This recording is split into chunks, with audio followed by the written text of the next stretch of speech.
के बारे में बात करेंगे। मिड ब्रेन एक्टिवेशन क्या है, मिड ब्रेन को एक्चुअल में एक्टिवेट कर सकते हैं कि नहीं कर सकते हैं, मिड ब्रेन एक्टिवेट करना चाहिए कि नहीं करना चाहिए, ब्लाइंड फोल्ड एक्टिविटी करनी चाहिए कि नहीं करनी चाहिए। नॉर्मली तो हमें ज़रूरत नहीं है ब्लाइंड फोल्ड लगाने की, तो फिर हम ब्लाइंड फोल्ड क्यों करवाते हैं।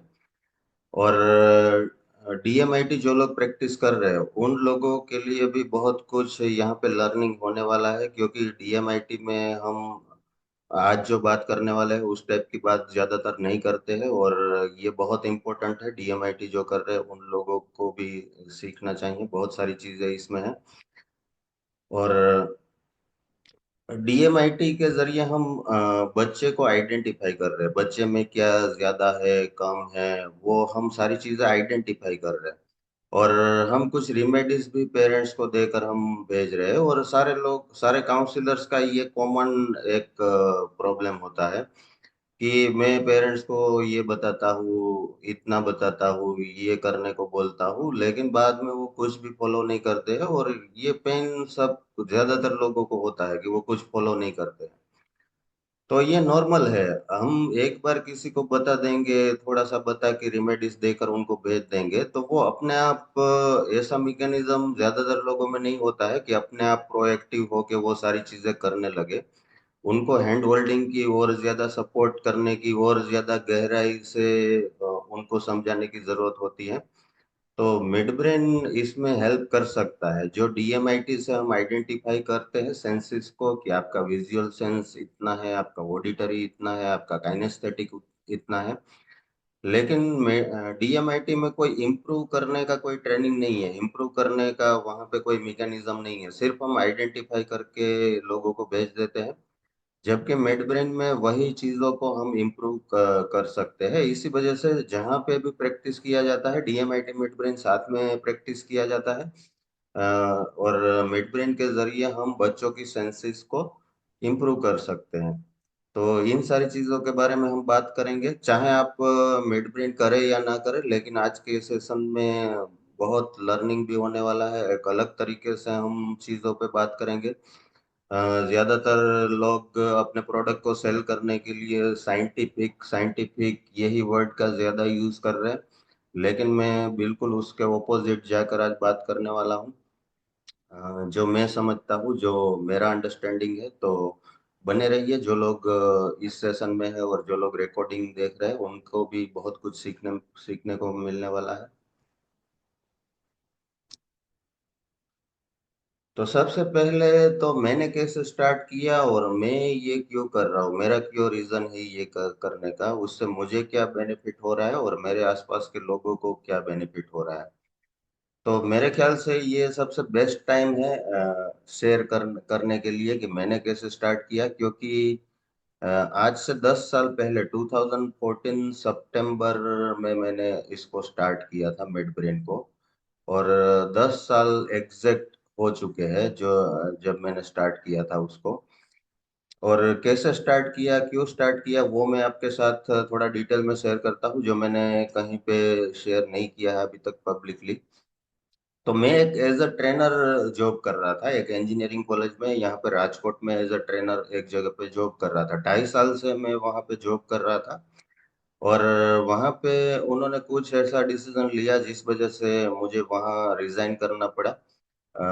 बहुत सारे लोगों ने एक साथ रिजाइन कर दिया, क्योंकि कोई एक ऐसे हेड को वो लोग लाए जो जिनके साथ काम करने में हमें हमारा ट्यूनिंग नहीं हो रहा था उनके साथ, जिसकी वजह से मैंने रिजाइन कर दिया। और रिजाइन करने के बाद 2 मंथ्स का नोटिस पीरियड था। और बहुत अच्छी जॉब थी, वहां पे भी ग्रोथ हो रहा था। तो जैसे सारे लोग सोसाइटी में बोलते हैं जब हम जॉब करते हैं या चेंज करने की कोशिश करते हैं कि नहीं करना चाहिए, इतनी अच्छी जॉब को छोड़ना नहीं चाहिए, तो मेरे फैमिली में भी सारे लोगों ने ओपोज किया, दूसरे लोगों ने भी मना किया कि इतना अच्छा कॉलेज है, इतना ग्रोथ हो रहा है, सब कुछ मिल रहा है, तो फिर नहीं छोड़ना चाहिए। और मेरे अंदर भी वो फीलिंग थी कि अभी थोड़े टाइम और मैं कंटिन्यू करूँ, थोड़ा थोड़ा और स्टेबल हो जाऊँ। कहीं ना कहीं मुझे अंदर से तो ये था कि मुझे किसी के अंडर में काम नहीं करना है, मुझे अपना खुद का ही कुछ ना कुछ करना है। लेकिन मैं भी कंफर्ट जोन में था, लेकिन कॉलेज ने कुछ ऐसा डिसीजन लिया जिसकी वजह से मैंने भी डिसीजन ले लिया कि मैं अब यहाँ पे इन लोगों के साथ काम नहीं करूंगा। मैं जो अच्छा नहीं लग रहा है वो काम नहीं करूंगा, तो मैंने रिजाइन कर दिया। 2 मंथ का नोटिस पीरियड था। और फिर मैंने मार्केट में सर्च करना स्टार्ट किया कि अब मुझे खुद कुछ करना है, तो कोई ऐसा प्रोडक्ट मुझे मिले कि जो लोगों में ज्यादा डिमांड हो और लोगों को जिसकी ज्यादा जरूरत हो, स्टूडेंट को ज्यादा जरूरत हो। तो मैं सर्च कर रहा था, 2 मंथ का मेरे पास टाइम था। तो न्यूज़पेपर में किसी ने ऐड दिया था मेड ब्रेन के बारे में, उसका डेमो सेशन किसी ने अरेंज किया था। तो मैं वो डेमो सेशन देखने चला गया, जहाँ पे पहली बार मैंने किसी बच्चे को ब्लाइंड फोल्ड करते हुए देखा। कोई एक पर्सन, एक ट्रेनर वहाँ पे डेमो दे रहा था 2 बच्चे का, और उन्होंने ब्लाइंड फोल्ड एक्टिविटी करके दिखाया, और बहुत सारे लोग वहाँ पे थे। और पूरा 1-2 घंटे का प्रेजेंटेशन मैंने सुना और बहुत एक्साइट हो गया मैं। और मुझे बहुत अच्छा लगा कि इस तरह से अगर बच्चों का इम्प्रूवमेंट हो सकता है, बच्चे ऐसी ऐसी एक्टिविटी कर सकते हैं, तो फिर इसको करना चाहिए, इसको सीखना चाहिए। तो उसी टाइम पे पहली नज़र में मुझे अट्रैक्शन हो गया मिड ब्रेन से। और बाद में वो जो ट्रेनर वहाँ पे जो डेमो कर रहे थे, उनसे मैं अलग से जाकर मिला कि मुझे ये सीखना है, ये कैसे करना चाहिए। तो उस टाइम पे जितने भी लोग मिड ब्रेन कर रहे थे 2014 में, मिड ब्रेन बिल्कुल नया था और मार्केट में वोट केक की तरह वो सेल हो रहा था। 5 से 15 लाख कम से कम इन्वेस्टमेंट था अगर मिड ब्रेन किसी को भी स्टार्ट करना हो, उसकी फ्रेंचाइज लेनी हो। तो मेरे पास इतना सेविंग नहीं था कि मैं 5-7 लाख किसी को दे पाऊँ। तो मैं सर्च कर रहा था, और इनसे जाके जो ट्रेनर की यहाँ मैंने डेमो देखा, उनसे जाकर मैं दूसरी बार मिला। क्योंकि उनके 2 सेंटर्स थे, एक सेंटर राजकोट में था, एक सेंटर उनका सूरत में था। और वो अप डाउन करते रहते थे। जब वो दूसरे सेंटर पे रहते थे तो राजकोट के सेंटर में कोई रहता नहीं था, तो मैं उनसे मिला और उन्होंने बताया। वो मैंने उनको डायरेक्ट ऑफर किया कि मुझे आपके साथ काम करना हो, अगर करना है, अगर कोई काम है तो आप मुझे दे दीजिए। तो 3 बजे मेरा कॉलेज खत्म हो जाता था। उन्होंने बोला कि मेरे पास कोई काम नहीं है, मैं आपको जॉब नहीं दे सकता, मैं मुझे अभी कोई जरूरत नहीं है। तो मैंने उनको बताया कि अगर आप जॉब नहीं दे सकते तो मैं फ्री में काम करूंगा, मुझे पैसे की जरूरत नहीं है, मैं फ्री में काम करूंगा, मुझे बहुत इंटरेस्ट है। तो आप मुझे एलो करें कि यहाँ सेंटर में मैं आऊँ और मैं आपको हेल्प करूँ। तो कहीं ना कहीं उनको भी मेरा अप्रोच सही लगा, ऑनेस्टी दिखी, तो उन्होंने मुझे परमिशन दे दी। 3 बजे, 3:30 बजे तक मेरा कॉलेज रहता था, और बाद में मैं कॉलेज खत्म करके सेंटर पे चला जाता था, और 4-5 घंटे मैं वहीं पे रहता था। और उस टाइम पे मिड ब्रेन को बहुत छुपा छुपा कर लोग करते थे। मिड ब्रेन इतना स्केर्स स्केर्स था, मतलब बहुत कम लोगों के पास उसका एक्सेस था, बहुत कम लोग कर रहे थे। तो वहां पे भी जो ट्रेनर मिड ब्रेन में बच्चों को एक्टिवेट कर रहे थे, ट्रेनिंग दे रहे थे, वो अपना मेन सेशन में किसी को नहीं जाने देते थे। मैं वहां पे फ्री में सब कुछ कर रहा था, 2-3 घंटे उनको सर्विस दे रहा था, फिर भी वो मेन जो वर्कशॉप था उसमें किसी को नहीं आने देते थे। तो जब उनका वर्कशॉप होता था, जब उनका बैच होता था, तो मैं बाहर खड़ा होकर सुनते रहता था। अंदर कुछ म्यूजिक चलता था, कुछ एक्टिविटी चलती थी। और जब बच्चे बाहर निकलते थे तो बाहर मैं बच्चों को पूछता था कि क्या करवाया अंदर, क्या किया, कौन सी एक्टिविटी की। तो मैं जानने की कोशिश करता था पूरी तरह, लेकिन मुझे वहां पे एंट्री नहीं थी अंदर की सेशन में क्या होता था। और बच्चे जब एब्सेंट होते थे, वो दूसरे सेंटर पे होते थे, तो बच्चे फॉलो अप के लिए आते थे।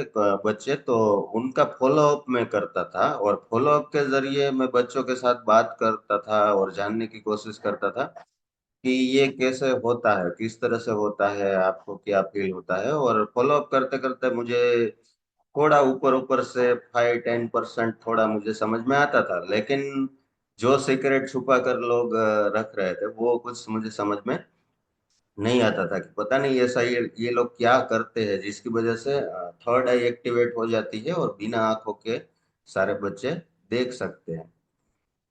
लेकिन कुछ टाइम मैंने जब 1 महीने तक वहां काम किया, तो मुझे समझ में आया कि ये भी अनएथिकल तरीके से कुछ चीजें कर रहे हैं।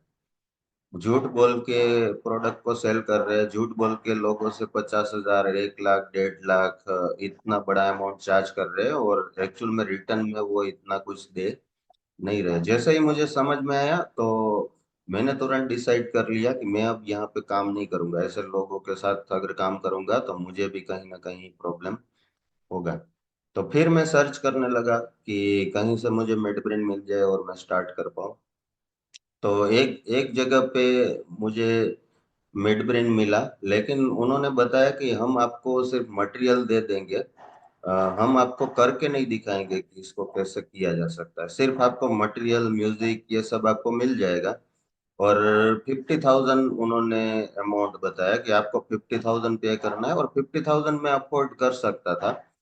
तो मैंने एक रिस्क लिया कि चलो 50,000 में हम इसको ले लेते हैं, एक बार मटेरियल, म्यूजिक सब कुछ आ जाएगा तो जैसे दूसरे लोगों का बिलीफ सिस्टम होता है ना, जो नए लोग मिड ब्रेन स्टार्ट करते हैं, कि आपको ये म्यूजिक मिल दे देते हैं, आप जाके म्यूजिक प्ले करो और बच्चे एक्टिवेट हो जाएंगे। तो मैंने भी उसी तरीके से ले लिया कि चलो म्यूजिक भी मुझे मुझे मिल रहा है, मटेरियल भी मुझे मिल रहा है, तो कहीं ना कहीं मैं इसको कर लूंगा। और इस तरह से मैंने 50,000 देकर मटेरियल कॉपी पेस्ट करके, सिर्फ कॉपी पेस्ट करके मुझे मटेरियल मिला 50,000 में। इतना मिड ब्रेन एक्सपेंसिव था, इतना चार्ज कर रहे थे उस टाइम पे मिड ब्रेन लोग।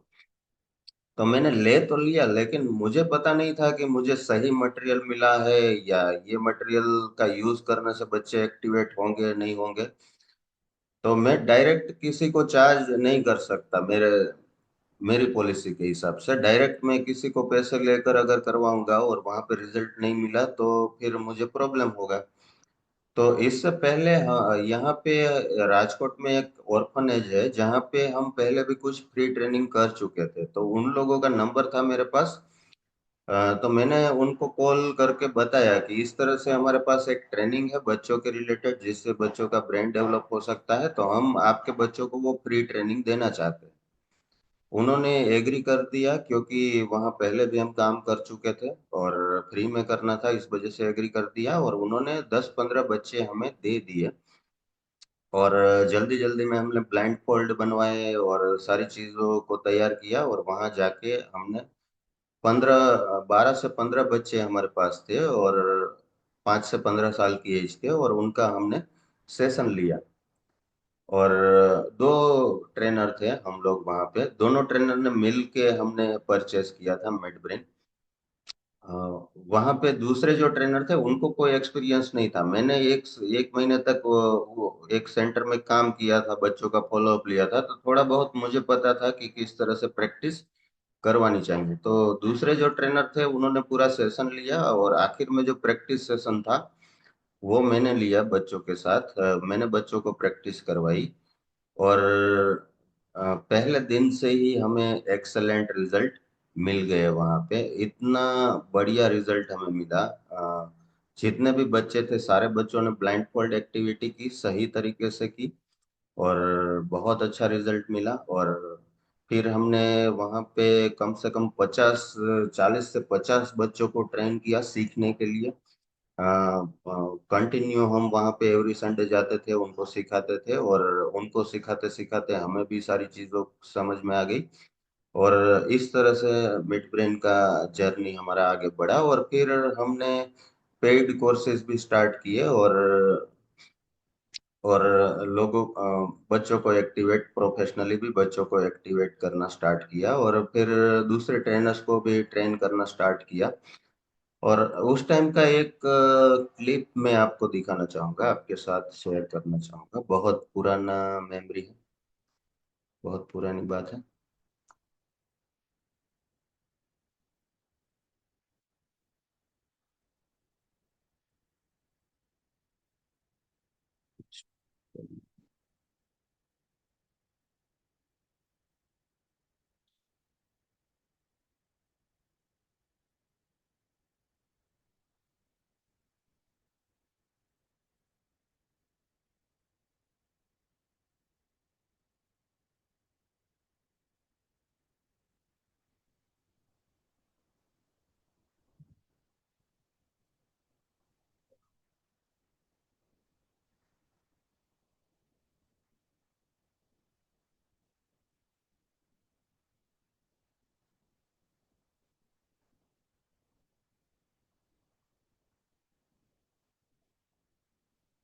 एक मिनट, मैं शेयर कर रहा हूँ।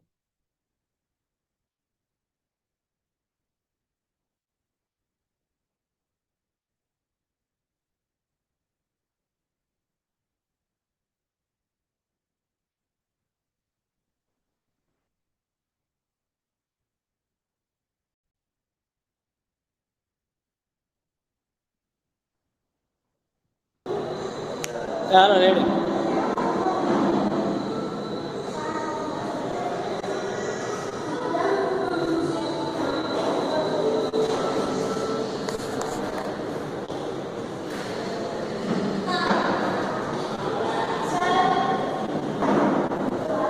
ले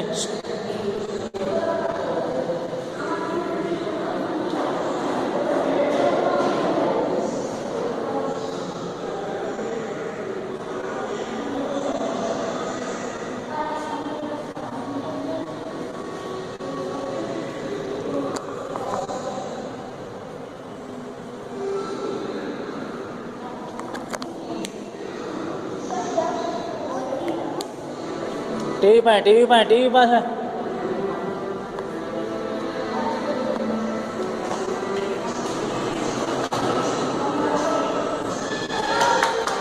धीमे धीमे धीमे।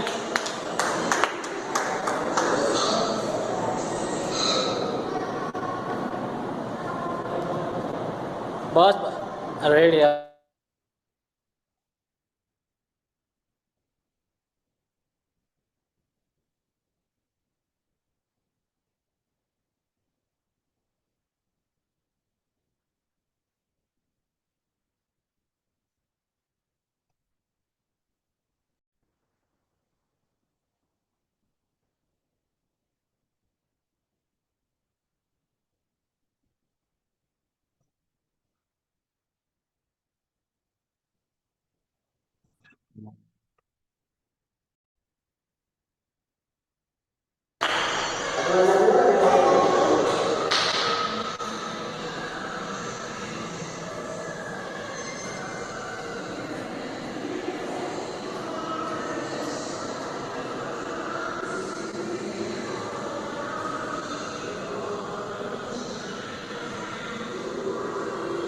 ए, अरे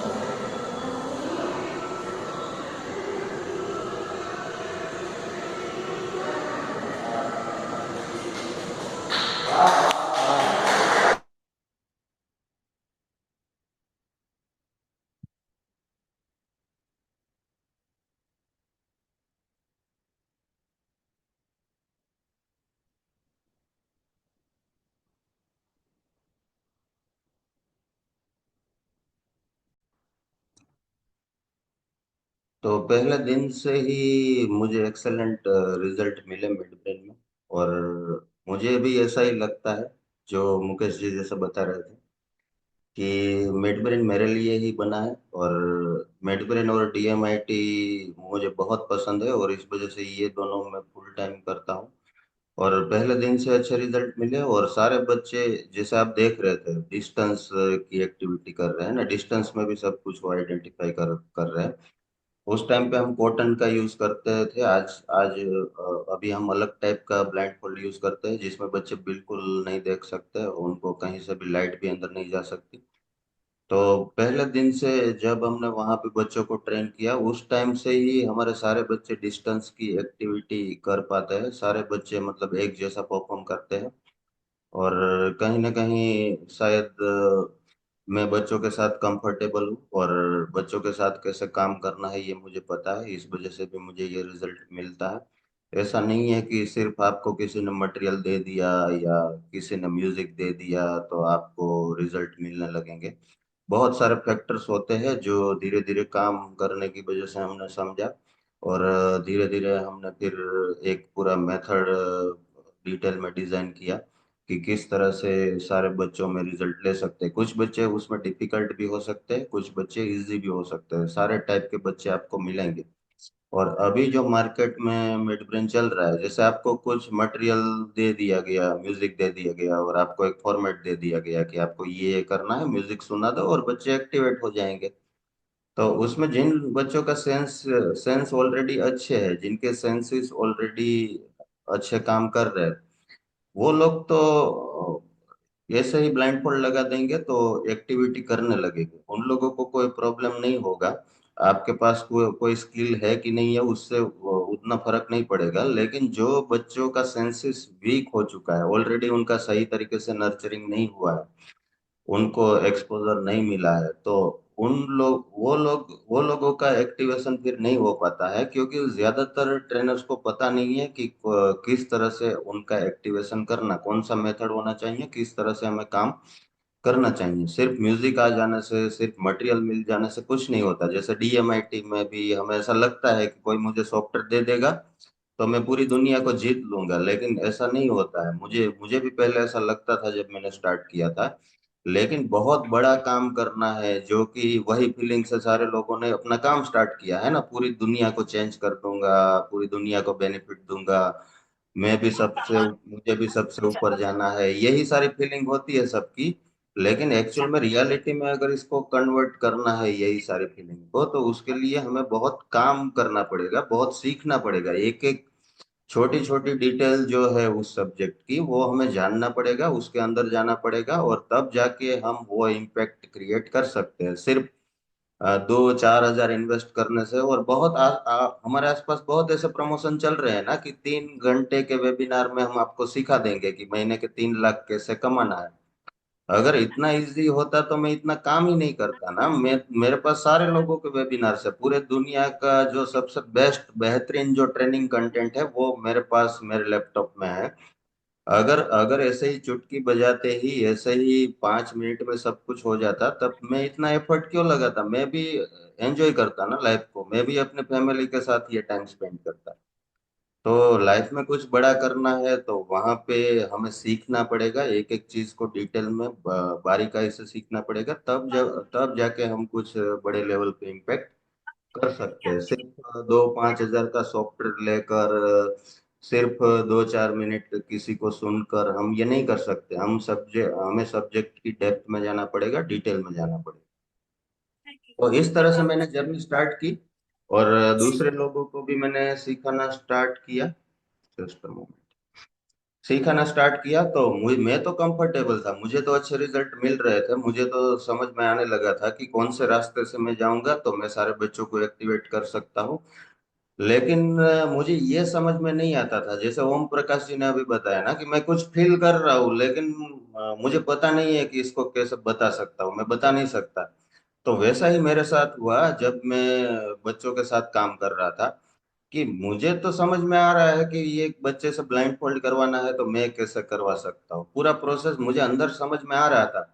लेकिन अगर वही मुझे कोई दूसरे ट्रेनर से करवानी है, वही सेम रिजल्ट अगर मुझे कोई दूसरे पर्सन से चाहिए, तो मैं उसको कैसे समझाऊं? जो मैं समझ रहा हूँ, मेरे अंदर जो चल रहा है प्रोसेस, उसको समझाने का रास्ता नहीं था जब मैंने स्टार्ट किया। लेकिन जैसे जैसे मैं लोगों को ट्रेन करते गया, काम करते गया, वैसे वैसे वो रास्ता भी धीरे धीरे बन गया। और आज की डेट में जो हमारा ट्रेनिंग का पूरा मॉड्यूल बना हुआ है, उसमें एक एक मिनट, एक एक स्टेप को हमने पूरी तरह से फिक्स कर दिया है कि यहाँ पे ये है तो इस तरह से करना है, ये है तो इस तरह से करना है। और कोई भी ट्रेनर से मैं जैसा कर रहा हूँ, मैं जिस तरह से परफॉर्म कर रहा हूँ, वैसे ही सेम परफॉर्मेंस मैं किसी भी ट्रेनर से ले सकता हूँ। और इसमें ऐसा नहीं है कि आप एक दिन में मैं कुछ बताऊंगा तो आप तुरंत सीख जाएंगे और तुरंत ही सेम मैं जैसे परफॉर्म कर रहा हूँ वैसे ही आप परफॉर्म कर सकते हैं। तो ये प्रोसेस में भी फॉलो अप का सिस्टम है, इसमें भी आप बार बार छोटी छोटी गलतियां करेंगे, उसको हम करेक्ट करेंगे, जैसे डीएमआईटी में होता है। और इसी वजह से मैं वन ऑन वन ट्रेनिंग ये दोनों में दे रहा हूँ, क्योंकि 10 ट्रेनर को अगर मैं ट्रेन करूंगा तो 10 के 10 ट्रेनर अलग अलग गलतियां वहां पे करेंगे, उनको अलग अलग तरीके से मुझे करेक्ट करना पड़ेगा। और उनको एक लेवल पे, जहां पे मुझे जो पॉइंट पे लाना है वहां पे धीरे धीरे मुझे लाना पड़ेगा, वो ग्रुप में पॉसिबल नहीं है। इसी वजह से जब बच्चा कोई सब्जेक्ट में स्ट्रगल करता है तो हम उसको पर्सनल टीचर लगाते हैं ना। पर्सनल टीचर क्यों लगाते हैं?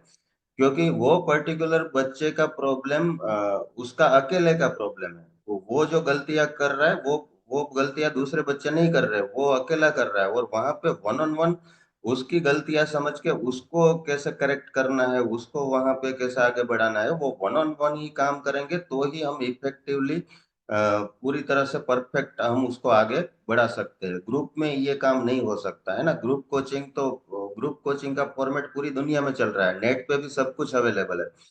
फिर भी हम हमें जो इम्पैक्ट चाहिए या हम कहाँ पे गलती कर रहे हैं वो बताने वाला जब तक कोई पर्सन नहीं होगा हमारे पास, तब तक वो गलती हम रिपीट करते रहेंगे। हमें ऐसा ही लगेगा कि मैं तो सब कुछ सही कर रहा हूँ। शायद मटेरियल में कुछ कमी है, ट्रेनिंग में कुछ कमी है, लेकिन कई बार हम अपनी खुद की गलतियों को आइडेंटिफाई नहीं कर पाते हैं जो कि हमें बताने वाला चाहिए। और इसी वजह से मैं ये दोनों ट्रेनिंग वन ऑन वन कर रहा हूँ। और वन ऑन वन करना ही पड़ेगा अगर हमें इसको परफेक्ट करना है। चाहे कितनी भी हम ग्रुप में ट्रेनिंग ले ले, लेकिन वन ऑन वन करना पड़ेगा। अगर मुझे किसी को मेरे लेवल तक लेकर जाना है तो मुझे वहां पे उसको वन ऑन वन सपोर्ट देना ही पड़ेगा।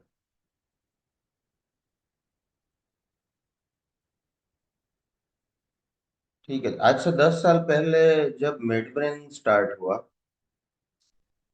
तो ज्यादातर लोगों ने इसी तरीके से स्टार्ट किया। जैसे डीएमआईटी में आपने देखा होगा कि कोई भी पर्सन आके डीएमआईटी का सॉफ्टवेयर लेके लोगों का काउंसलिंग स्टार्ट कर देता है, जबकि उसको साइकोलॉजी की समझ हो या ना हो, पर्सनालिटी की समझ हो या ना हो, लोगों के साथ कैसे बात करना है वो उसको समझ हो या ना हो, बस वो सॉफ्टवेयर 2-5 हजार में कहीं से भी लेकर वो अपना काम स्टार्ट कर देता है। तो मिड ब्रेन भी इसी तरीके से लोगों ने जब दो 2014 में इंडिया में शुरुआत हुई इसकी, तो लोगों ने इसी तरीके से स्टार्ट किया। कोई भी आकर मिड ब्रेन स्टार्ट करने लगा पैसे कमाने के लिए।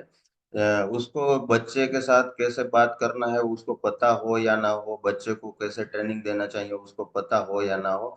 इसकी वजह से क्या हुआ कि ज्यादातर लोगों को रिजल्ट नहीं मिले, और ज्यादातर लोगों ने बच्चों को चीटिंग भी करने दिया, जो कि आपने देखा होगा मार्केट में, है ना, कि बच्चा नीचे से देख रहा है।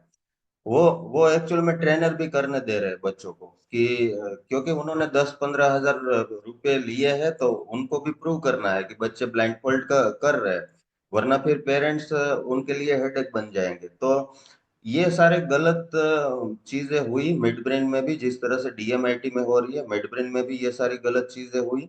और इसकी इसकी वजह से बहुत सारे लोगों ने इसको ओपोज किया, बहुत बड़े स्केल पे ये हुआ, गली गली में मिड ब्रेन होने लगा, सब लोग करने लगे मिड ब्रेन। और इसकी वजह से इसके जो नेगेटिव बातें थी ना वो भी धीरे धीरे बाहर आने लगी कि बच्चे चीटिंग कर रहे हैं, बच्चे देख रहे हैं। तो बहुत सारे इंस्टीट्यूट्स ने इसको ओपोज किया बहुत बड़े स्केल पे। उसमें महाराष्ट्र का एक बहुत बड़ा इंस्टीट्यूट, बहुत बड़ा ऑर्गेनाइजेशन है अंधश्रद्धा निर्मूलन समिति, शायद आप लोगों ने नाम सुना होगा।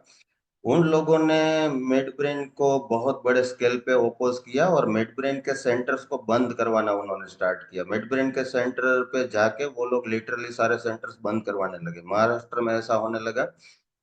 और इसमें इसमें भी सही चीजें हुई और गलत चीजें दोनों हुई। इसमें इसमें इसमें ये लोग हफ्ता भी लेने लगे, जिन लोगों का मिड ब्रेन सेंटर चल रहा था ना, और जो अंधश्रद्धा निर्मूलन समिति वाले मेंबर्स थे वो वहां जाके अगर आपको चलाना है तो आपको हफ्ता देना पड़ेगा। मतलब वो लोग भी गलत तरीके से पैसा कमाने के लिए मिड ब्रेन को यूज करने लगे।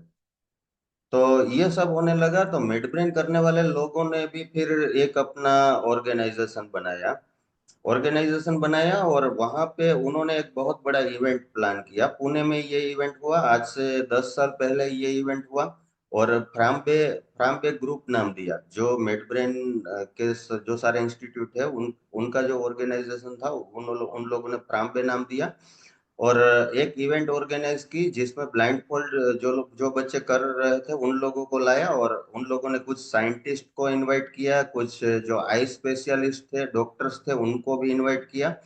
और अलग अलग फील्ड के लोगों को इनवाइट किया ताकि वो लोग चेक करें अपने तरीके से कि ये बच्चे सही कर रहे हैं कि गलत कर रहे हैं। क्योंकि अंधश्रद्धा निर्मूलन समिति वालों ने नाक में दम कर दिया था मिड ब्रेन करने वाले लोगों को, तो इसके अगेंस्ट में कुछ ना कुछ तो करना ही पड़ता।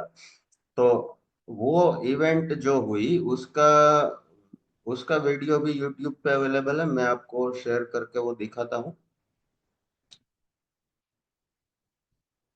वो बाद में आप चेक कर सकते हैं। Just a moment.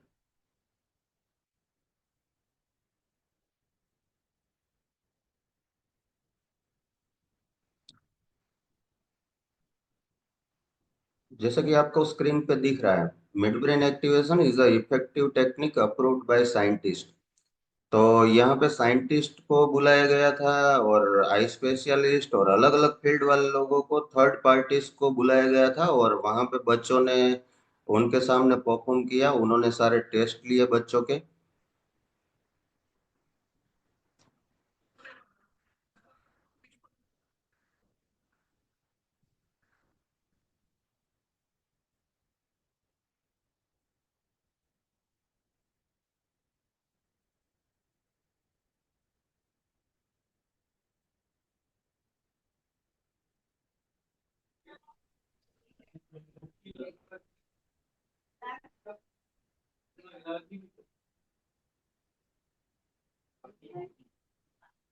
सर इसकी लैंग्वेज भी मराठी है शायद, मैंने सुना है ये।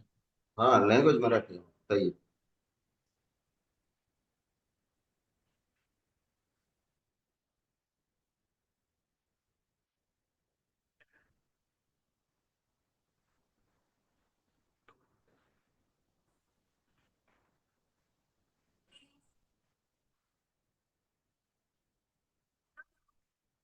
ये आई स्पेशलिस्ट है, जो लेडी जो अभी बात कर रही है वो आई स्पेशलिस्ट है, आई सर्जन है, ऑप्थेल्मोलॉजिस्ट है।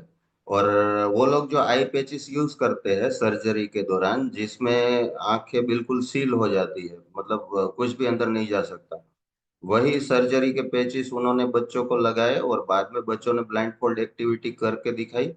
और आखिर में उन लोगों ने डिसीजन दिया कि बच्चे जो कर रहे हैं सही कर रहे हैं, कहीं से भी कुछ या इसमें गलत नहीं हो रहा है। एक्चुअल में बच्चे ब्लाइंड फोल्ड एक्टिविटी कर सकते हैं। मैं इसलिए आपसे शेयर कर रहा हूँ क्योंकि ये थर्ड पार्टी इन्वेस्टिगेशन यहाँ पे पूरा किया गया। थर्ड पार्टी के लोगों को बुलाया गया और उनके सामने बच्चों को पेश किया गया, और उन्होंने अपने तरीके से टेस्ट किया। तो जिन लोगों को ट्रस्ट नहीं है कि ब्लाइंड फोल्ड एक्टिविटी हो सकती है, उन उन लोगों के लिए वो नेट पे जाके देख सकते हैं। फ्राम सर्च करेंगे तो ये 9 साल पहले का आपको वीडियो वहां पे दिखेगा, अभी भी अवेलेबल है। तो आप देख सकते हैं सर्च करके।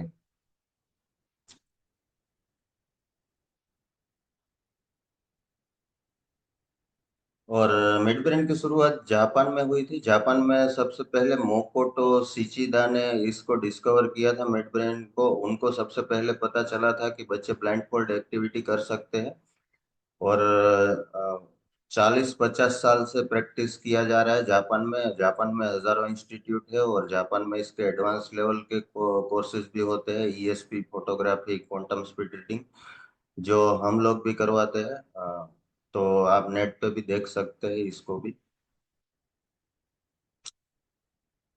अब राइट ब्रेन और लेफ्ट ब्रेन की हम थोड़ी बात करते हैं। और डीएमआईटी में नॉर्मली हम राइट ब्रेन लेफ्ट ब्रेन के बारे में इतनी बात नहीं करते हैं, लेकिन यहाँ पे हमें समझना इम्पोर्टेंट है राइट ब्रेन और लेफ्ट ब्रेन को मिड ब्रेन में। रोजर स्पेरी नाम के एक साइंटिस्ट हो गए जिन्होंने सबसे पहले ये डिस्कवर किया कि ब्रेन के मेन दो पार्ट्स होते हैं, राइट ब्रेन और लेफ्ट ब्रेन। राइट ब्रेन अलग तरीके से काम करता है, वो पूरी तरह से क्रिएटिव है, इंट्यूटिव है, स्पॉन्टेनियस है, आइडिया क्रिएट करता है। और लेफ्ट ब्रेन है वो पूरी तरह से सिस्टम से काम करता है, वो स्टेप बाय स्टेप काम करता है, वो रूल्स के हिसाब से चलता है, वो पूरी तरह से मैथमेटिकल से, नंबर्स सारे लेफ्ट ब्रेन से आते हैं। तो ये उन्होंने पहली बार डिस्कवर किया, तब तक पूरी दुनिया को पता नहीं था कि इस तरह से ब्रेन, दोनों ब्रेन अलग अलग ऑपोजिट डायरेक्शन में काम करते हैं।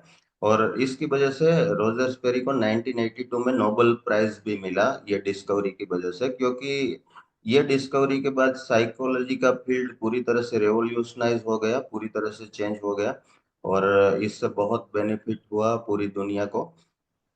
तो हम ऐसा बोल सकते हैं कि लेफ्ट ब्रेन है वो पूरी तरह से साइंटिफिक है, रूल के हिसाब से चलता है। वहां पे 1+1 2 ही होगा। लेकिन राइट ब्रेन है वो पूरी तरह से अनसाइंटिफिक है। वहां पे जो भी एक्टिविटी हो रही है राइट ब्रेन में, वो कुछ भी साइंटिफिक नहीं है। आप उसका रूल नहीं बना सकते, आप वहां पे A² + B² = C² नहीं बना सकते। क्योंकि वहां पे कुछ भी हो सकता है। और हम लोग ज्यादातर यहाँ पे जितने भी लोग हैं वो ट्रेनिंग फील्ड में, टीचिंग फील्ड में, कोचिंग में, काउंसलिंग में काम कर रहे हैं। तो मुझे ऐसा लगता है कि हम सारे लोग अनसाइंटिफिक तरीके से काम कर रहे हैं, पूरी तरह से अनसाइंटिफिक तरीके से काम कर रहे हैं। कि किस तरह से वो मैं आपको एक्सप्लेन करता हूँ कि जैसे हम डीएमआईटी प्रैक्टिस कर रहे हैं, तो डीएमआईटी प्रैक्टिस जब हम करते हैं तो उसमें रीच काउंट हमें करना होता है। तो रीच काउंट में अगर किसी को दूं काउंट करने के लिए, तो मैं किसी पैटर्न का काउंट करूंगा, लाइंस काउंट करूंगा, तो अगर 10 आ रहा है और किसी और को दूंगा तो वो भी 10 ही काउंट करेगा, क्योंकि काउंटिंग तो सेम ही रहेगा, काउंटिंग चेंज नहीं होगा। तो 10 लोगों से अगर हम काउंटिंग करवाते हैं, वो कोई मिस्टेक नहीं करते हैं, तो सारे लोगों का काउंटिंग सेम आएगा। और मान लो मैं कोई अल्नार लूप आइडेंटिफाई करता हूँ कि ये अल्नार लूप है, तो मैं आपको बताऊंगा तो आप भी उसको अल्नार लूप आइडेंटिफाई करेंगे, 10 लोगों को देंगे तो 10 के 10 लोग उसको अल्नार लूप आइडेंटिफाई करेंगे। तो वो साइंटिफिक स्टेप हो गया कि जैसे मैंने काउंट किया तो वो सारे लोग जितने भी काउंट करेंगे सेम आएगा। और जो लूप का आइडेंटिफिकेशन है कि अल्नार लूप है, तो सारे लोग जिनको भी पता होगा फ्लो के बारे में, तो वो सब ऐसा ही बोलेंगे कि अल्नार लूप है ना, उसमें किसी को कोई डाउट नहीं होगा, तो सबका एग्रीमेंट होगा, वो रूल के हिसाब से वहां पे चल रहे हैं। तो उसको हम साइंटिफिक बता सकते हैं कि जहाँ पे सारे लोगों को एक जैसे रिजल्ट मिले, रिजल्ट में कोई वेरिएशन ना हो। लेकिन जो हमने रिपोर्ट जनरेट किया है, वो जब हम काउंसलिंग करने जाते हैं उस रिपोर्ट के बेसिस पे, तब अगर 10 काउंसलर्स को मैं एक ही रिपोर्ट सेम दे दूं, तो 10 के 10 काउंसलर उस रिपोर्ट पे अलग अलग बात करेंगे। या अगर मैं ऐसा बोलूं कि अगर कोई एक रिपोर्ट है जिसमें मैं दो अलग अलग पेरेंट्स से बात करता हूँ, सेम रिपोर्ट है, ज्यादा डिफरेंस नहीं है, लेकिन दोनों पेरेंट्स से अलग अलग बात होगी ना, दोनों पेरेंट्स से सेम बात नहीं हो सकती, क्योंकि सामने वाला जो पर्सन है वो, उसके प्रॉब्लम्स अलग है, उसका बात करने का तरीका अलग है, हमारा बात करने का तरीका अलग है। इसी इसी वजह से इंटरपर्सनल स्किल का जो पार्ट है वो राइट ब्रेन का पार्ट है। इंटरपर्सनल स्किल्स में हम ज्यादातर स्पॉन्टेनियस एक्टिविटी करते हैं, हम ज्यादातर लोगों को फील करके सारी चीजों को वहां पे करते हैं। हम चाहे कितना भी प्लान करके जाए रिपोर्ट के बारे में या दूसरी चीजों के बारे में, लेकिन जब हम लोगों के साथ इंटरेक्ट करेंगे तो वहां पे स्पॉन्टेनियस होके हम बहुत सारी चीजें करेंगे। और जहाँ पे भी स्पॉन्टेनियस होके फील करके लोगों के हिसाब से हम बात करेंगे ना, वो पूरी तरह से राइट ब्रेन से बात होगी, क्योंकि फीलिंग के हिसाब से, गट्स के हिसाब से वहां पे हम सारी चीजें करेंगे, ना कि रूल्स के हिसाब से मुझे जो बताना है वो मैं बता के चलाऊंगा। तो बहुत सारे लोग डीएमआईटी में सिनोप्सिस का यूज करते हैं, कुछ एक्सपर्ट ऐसे हैं मार्केट में, इंडस्ट्री में, जो सिनोप्सिस लिख के देते हैं। और लोग भी मुझे पूछते हैं कि सर आप सिनोप्सिस देते हो कि नहीं देते हो। तो मुझे ये लगता है कि सिनोप्सिस देना बिल्कुल गलत है और ये नहीं करना चाहिए। मान लो मेरे पास कोई रिपोर्ट आया है और मैंने वो रिपोर्ट के बेसिस पे, कोई पैटर्न के बेसिस पे वहां पे कुछ लिख दिया कि ये होगा, पर्सनालिटी के बेसिस पे लिख दिया कि ये होगा, कुछ कॉम्बिनेशन बना के लिख दिया कि ये होगा। लेकिन जब कोई पेरेंट मेरे पास आएगा वो रिपोर्ट का काउंसलिंग करवाने, तब उसके क्या प्रॉब्लम्स है, उसका बेटे का नर्चरिंग किस तरह से किया है, उसका बेटे का बिलीफ सिस्टम क्या है, वो पेरेंट खुद का बिलीफ सिस्टम क्या है, उस हिसाब से वहां पे मुझे मेरी बात को एडजस्ट करके वहां पे बात करनी पड़ेगी, उनकी रिक्वायरमेंट के हिसाब से बात करनी पड़ेगी, ना कि सिनोप्सिस के हिसाब से। मैंने, कोई एक्सपर्ट ने मुझे सिनोप्सिस दे दिया और मैंने वहां पे जाके वही बता दिया, तो मुझे जो इम्पैक्ट क्रिएट करना है ना, जो मैं थोड़ी देर पहले बात कर रहा था कि मुझे बाय हार्ट किसी किसी को टच करना है, अंदर से मुझे टच करना है, वो इन्फ्लुएंस होके जाए, वो पूरी तरह से मतलब फील करके जाए मेरी बातों को, ना कि सिर्फ वो लॉजिकली उसको समझ के जाए, उसको अंदर से भी फील हो, उसको अंदर से भी ऐसा हो कि नहीं, यहाँ पे ये सही हो रहा है, यहाँ पे ये सही नहीं हो रहा है, इसको मुझे करेक्ट करना पड़ेगा।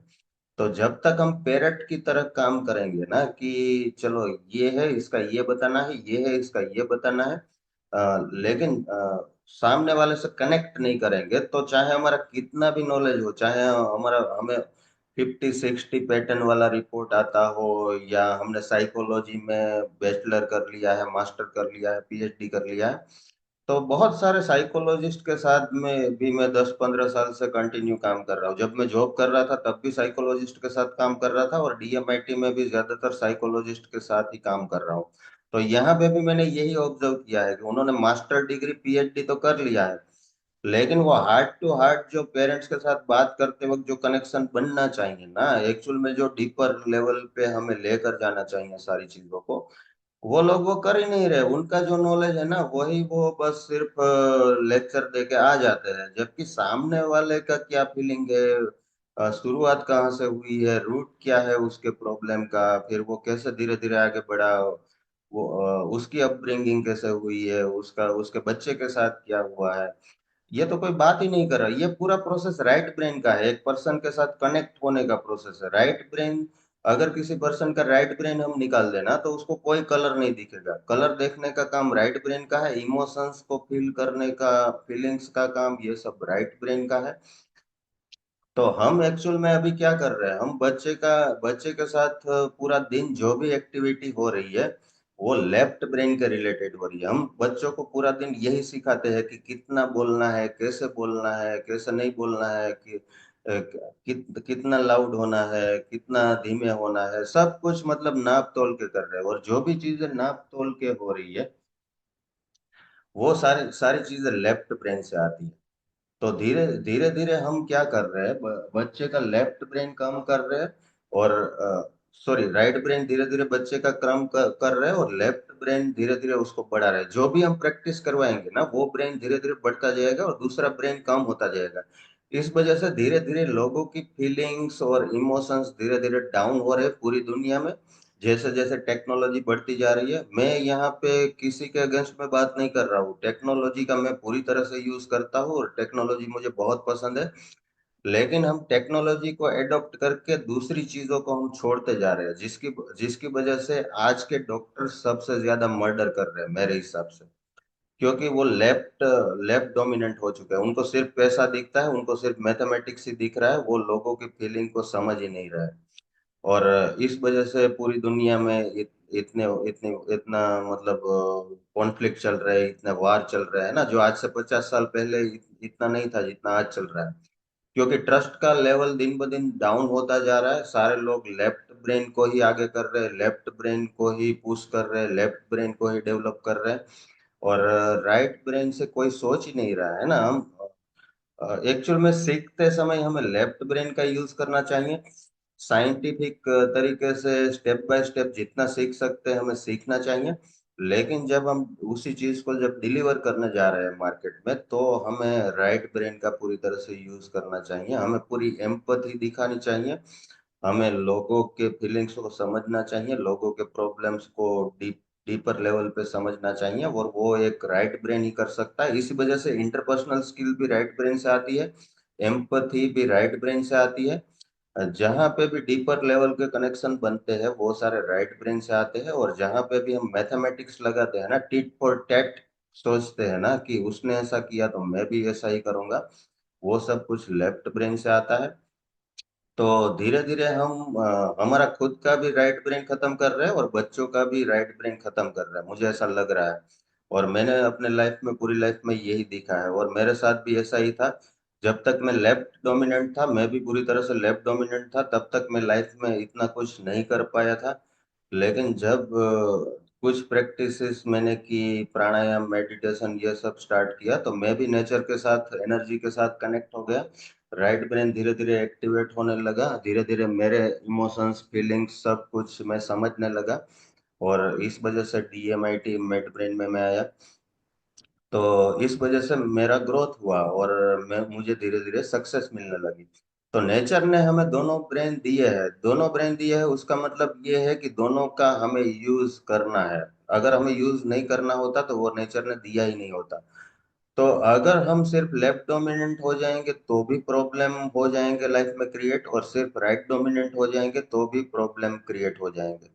राइट ब्रेन हमें कुछ पर्पस दिखाता है, जो बड़ा पर्पस है जिसके लिए हमें बनाया गया है वो हमें फील करवाता है, वो बार बार दिखाता है कि इस डायरेक्शन में जाना चाहिए।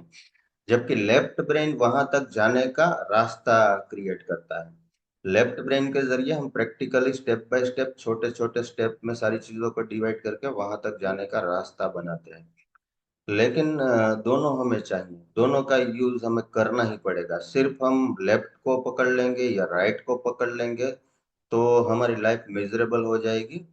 और सारे लोगों के साथ ये हो रहा है ना। डॉक्टर्स देखते नहीं है कि सामने वाले का कंडीशन क्या है, वो सारे लोगों को एक तरह से ही ट्रीट करते हैं। और आजकल डॉक्टर सबसे ज्यादा लूट रहे हैं पूरी सोसाइटी को, है ना। इतना इतना ज्यादा वो चार्ज कर रहे हैं कि पीछे पूरा फैमिली का लाइफ डिस्टर्ब हो जाता है, पूरे फैमिली फुटपाथ पे आ जाती है। तो मेरे हिसाब से तो वो लोग सबसे ज्यादा मर्डर कर रहे हैं आज की डेट में। तो किसी को, किसी भी बच्चे को डॉक्टर बनवाना हो तो अगर अगर मेरे मेरे मेरी अथॉरिटी में, मेरे पावर में ये सारी चीज हो, तो मैं पहले उसका नीट का स्कोर चेक नहीं करूंगा। मैं पहले उसका वैल्यू सिस्टम चेक करूंगा कि वो दूसरे लोगों के बारे में क्या सोचता है, वो दूसरे लोगों के लिए क्या सोचता है, दूसरे लोगों के साथ कैसे कनेक्ट होता है, दूसरे लोगों को वो बराबर समझता है, दूसरे लोगों की फीलिंग को वो समझ सकता है कि नहीं समझ सकता। अगर वो नहीं समझ सकता, उसके सारे फीलिंग्स खत्म हो गए, सिर्फ उसका लेफ्ट मैथमेटिक्स ही इतना बिल्ड हो गया है, तो मेरे हिसाब से तो वो सही डॉक्टर नहीं बन सकता। वो जब मार्केट में जाएगा तो वो सबको काटने की ही मतलब बात करेगा, वो उसी तरीके से सोचेगा, क्योंकि उसको इसी तरीके से सिखाया गया है। तो जहां पे भी नंबर्स गेम ज्यादा होगी ना, जहां पे भी नंबर्स पे ज्यादा प्रायोरिटी होगी, तो नीट और जी और ये सब करके लोग बड़े बड़े डॉक्टर तो बन जाते हैं, लेकिन कहीं ना कहीं राइट ब्रेन पूरी तरह से खत्म हो जाता है नंबर्स का यूज करते करते। और हमें पता है जो चीज का हम ज्यादा यूज करेंगे ना, वो चीज उतनी ही बढ़ जाएगी। और जो जिसका हम नंबर्स का दिन ब दिन ज्यादा यूज कर रहे हैं ना, बच्चों को भी हम फोर्स कर रहे हैं, बच्चों को पूरा दिन हम नंबर्स पे लगा के रखते हैं, जबकि फीलिंग्स की कोई बात ही नहीं होती है ना। एक बच्चा अगर सही तरीके से बिहेव नहीं कर रहा है तो हम उसकी फीलिंग की तो बात ही नहीं कर रहे उसके साथ, उससे बात करके ये पूछ ही नहीं रहे कि वो ऐसा क्यों कर रहा है। और एक बच्चे को खुद को करेक्ट करना है, उसको पता है कि ये एंग्री होना गलत है, शाउटिंग करना गलत है, लेकिन उसके पास मैकेनिज्म ही नहीं है। वो खुद भी करेक्ट करना करना चाहता है, लेकिन उसके पास मैकेनिज्म नहीं है कैसे करेक्ट करना। तो हम अभी क्या कर रहे हैं, as a parent, as a trainer, हम उसको ब्लेम कर रहे हैं कि तुझे ये नहीं करना चाहिए, तू सबसे गलत कर रहा है, तुझे ये चेंज करना चाहिए। लेकिन हमें चेंज करने का मैकेनिज्म भी उनको देना पड़ेगा ना, कि चेंज करना है तो कौन सा मेथड से वो जाएगा। तो वो रिस्पॉन्स जो आ रहा है, वो एंगर जो आ रहा है, या वो जो लाउडनेस जो आ रही है अंदर से, वो कैसे अपने आप शांत हो सकती है। खुद ब्रेन को कैसे शांत करना है, खुद को कैसे रिलैक्स करना है। तो मेरे लिए मिड ब्रेन एक्टिवेशन एक टूल है, जैसे डीएमआईटी एक टूल है लोगों को चेंज करने के लिए, तो मिड ब्रेन एक्टिवेशन मेरे लिए एक जरिया है, एक टूल है। उसके जरिए मैं बच्चे को खुद को कैसे शांत करना, और जैसे ही वो खुद को शांत करना सीखेगा ना, वो उसके ब्रेन नए नए आइडियाज भी जनरेट करने लगेगा, उसका प्रॉब्लम सॉल्विंग भी बेटर हो जाएगा। वो जो कुछ भी करेगा ना, उसमें उसका परफॉर्मेंस अपने आप बढ़ जाएगा, चाहे मैं उसको कोई सब्जेक्ट सिखाऊं या ना सिखाऊं, क्योंकि मैं रूट पे काम कर रहा हूँ। मैं दोनों चीजों को बैलेंस करने की कोशिश कर रहा हूँ, जबकि पूरी सोसाइटी इस बात पे लगी है कि लेफ्ट को पूरी तरह से स्ट्रॉन्ग किया जाए।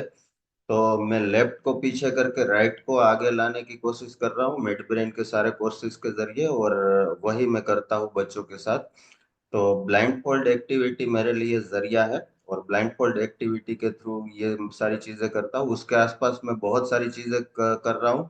जैसे डीएमआईटी मैं अपने तरीके से करता हूँ, मुझे जैसे समझ में आता है इस तरह से चेंजेस कर रहा हूँ, लगातार उसको अपडेट कर रहा हूँ।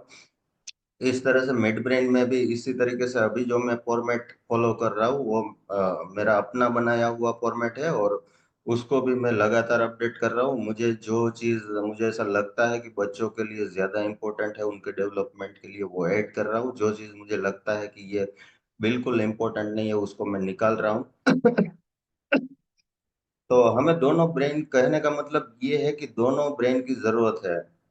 और ज्यादातर लोगों का यही फीलिंग होता है ना, लोग मुझे क्वेश्चन करते हैं कि क्या ये साइंटिफिक है। तो हमें यहाँ पे ये बिल्कुल क्लियर कर लेने की जरूरत है कि हमें दोनों चीजों की जरूरत है लाइफ में, साइंटिफिक और अनसाइंटिफिक। सिर्फ एक को पकड़ लेंगे ना, हमें रात भी चाहिए और दिन भी चाहिए। सिर्फ रात को पकड़ लेंगे तो गलत हो जाएगा, या दिन को पकड़ लेंगे ना तो भी गलत हो जाएगा। हाँ, दोनों नेचर ने बनाया है तो दोनों का यूज होना चाहिए, हमें समझना पड़ेगा दोनों का यूज, और उसको अपने बेनिफिट के लिए यूज करना पड़ेगा। तो राइट ब्रेन और लेफ्ट ब्रेन दोनों का एक्चुअल में आज की डेट में भी हम यूज कर रहे हैं, लेकिन हम साइंटिफिक आसपास इतना लोग बॉम्बार्ड कर रहे हैं मैसेज को कि साइंटिफिक साइंटिफिक साइंटिफिक प्रूव है कि नहीं है, सर्टिफिकेट है कि नहीं है।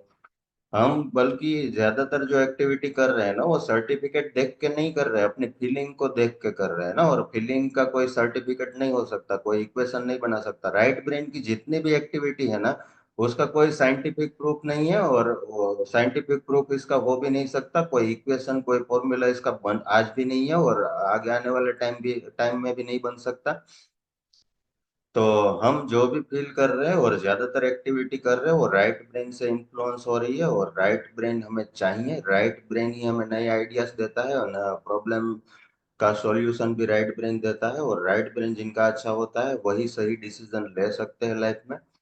तो ये मेरा एक्सपीरियंस है। और आप जब राइट ब्रेन को के रिलेटेड कुछ एक्टिविटी करेंगे, मेडिटेशन प्राणायाम ये सब प्रैक्टिस करेंगे, तो आप भी यही सारी चीजें फील करेंगे जो मैं फील कर रहा हूँ, और दूसरे लोग जो फील कर रहे हैं। और जो लोग भी इंडस्ट्री में टॉप पे है, उन लोगों से भी पूछेंगे, वन ऑन वन उनसे बात करेंगे, तो वो भी आपको बताएंगे कि इंट्यूशन सबसे इम्पोर्टेंट है। अगर कुछ बहुत बड़ा प्रॉब्लम आ गया है तो वो इंट्यूटिवली ही सॉल्व कर सकते हैं, साइंस उसमें कुछ हेल्प नहीं कर सकता हमारी। तो मैं हम बच्चों को राइट ब्रेन का कैसे यूज करना है, अपने इंट्यूटिव पावर को कैसे यूज करना है, वो हम बच्चों को सिखा रहे हैं इस कोर्सेज के जरिए।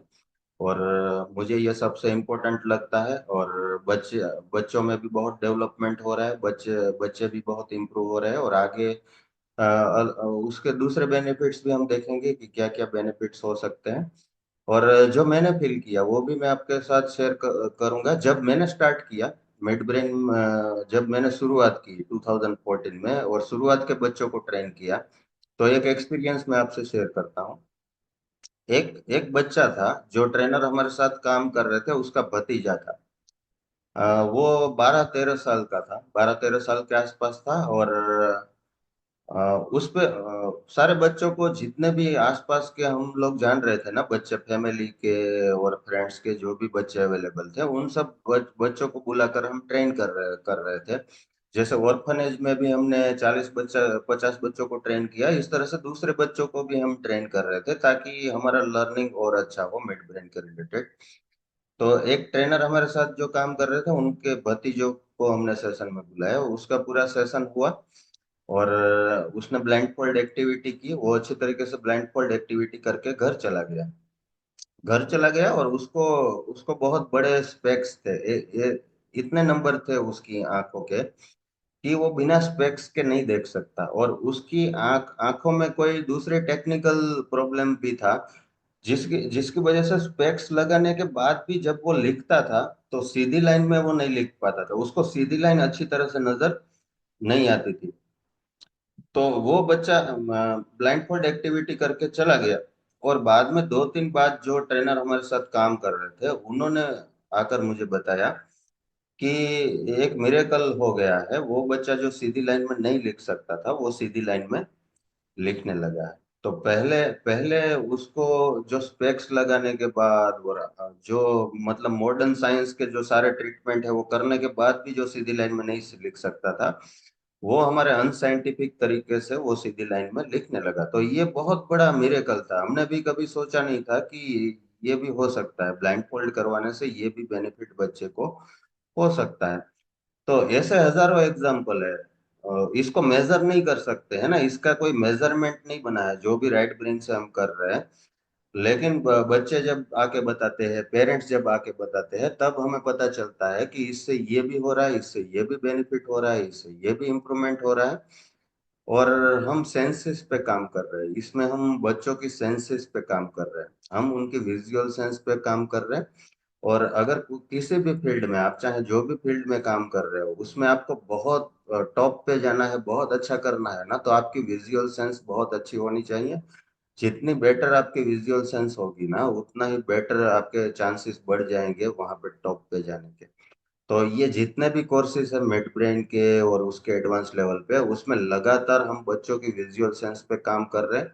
और उनकी विजुअल सेंस पे काम करने की वजह से आगे क्या मिरेकल्स होंगे उनकी लाइफ में, वो कितना ग्रोथ करेंगे, वो एक्चुअल में अभी मेजर करके हम नहीं बता सकते। लेकिन बच्चों में बहुत बेनिफिट्स होते हैं, तुरंत विजिबल बेनिफिट्स हमें देखने को मिलते हैं जो बच्चे भी बताते हैं। कुछ बच्चे बहुत हाइपर एक्टिव होते हैं, वो बिल्कुल शांत हो जाते हैं। कुछ बच्चे को कोई पर्टिकुलर सब्जेक्ट में पहले याद नहीं होता था, तो फिर अपने आप वो वहाँ पे कंसंट्रेशन फोकस उसका बढ़ जाता है, वहाँ पे याद होना उसको स्टार्ट हो जाता है।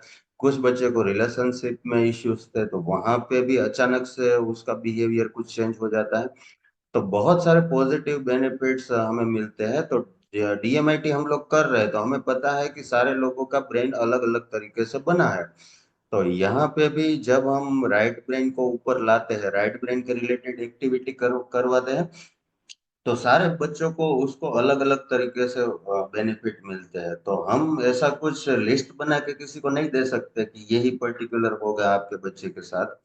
और एकेडमिक बेनिफिट की अगर हम बात करें तो जो लोग हमारे कोर्सेज में आ रहे हैं और हमारे मेथड से जो बच्चे कर रहे हैं, उनको एकेडमिकली भी 5 to 15% तक इम्प्रूवमेंट, रिजल्ट वाइज जो परसेंटेज की हम बात करते हैं ना, वो परसेंटेज में भी वो रिफ्लेक्ट होता है। हम जो एक्टिविटी करते हैं उसका परसेंटेज में भी रिफ्लेक्शन आता है। किसी का 5% भी इम्प्रूव हो सकता है, किसी का 15% तक इम्प्रूवमेंट हो सकता है। और उसके अलावा जो लाइफ के जो बेनिफिट्स होते हैं इंट्यूटिव पावर बढ़ने से, उसको तो हम मेजर ही नहीं कर सकते, और उसका उसकी वैल्यू ही नहीं कर सकते, है ना, इतना आगे जाके हो सकता है। तो ये सारी चीजें हो सकती है, और एक्चुअल में ये हमारे कल्चर में था, लेकिन अब हम भूल चुके हैं और हमने भी बस साइंस को फॉलो करना स्टार्ट कर दिया है और पूरी तरह से हटा दिया है इन सारी चीजों को लाइफ से। और हम भी मतलब इन्फ्लुएंस हो रहे हैं ना साइंस से, इस वजह से हम इसको डिनाई कर रहे हैं। लेकिन इसको डिनाई नहीं करना चाहिए, ये है एक्चुअल में, और ये साइंस से ज्यादा पावरफुल है। कुछ चीजें हैं जो साइंस से परे है ना, जैसे कोई आपने बहुत सारे एग्जांपल्स देखे होंगे कि डॉक्टर ने मना कर दिया थर्ड फोर्थ। अभी रिसेंट अभी एक वायरल हुआ है, नवजोत सिद्धू, आप सब जानते हैं, बहुत बड़ा क्रिकेटर। और उसकी वाइफ को फोर्थ स्टेज का कैंसर था, फोर्थ स्टेज का उसको कैंसर था। डॉक्टर ने मना कर दिया कि ये इसका कुछ नहीं हो सकता। तो उसने क्योर कर लिया, तो कैसे क्योर कर लिया? लेफ्ट ब्रेन के हिसाब से, साइंस के हिसाब से तो साइंस ने गिव अप कर दिया था कि नहीं हो सकता।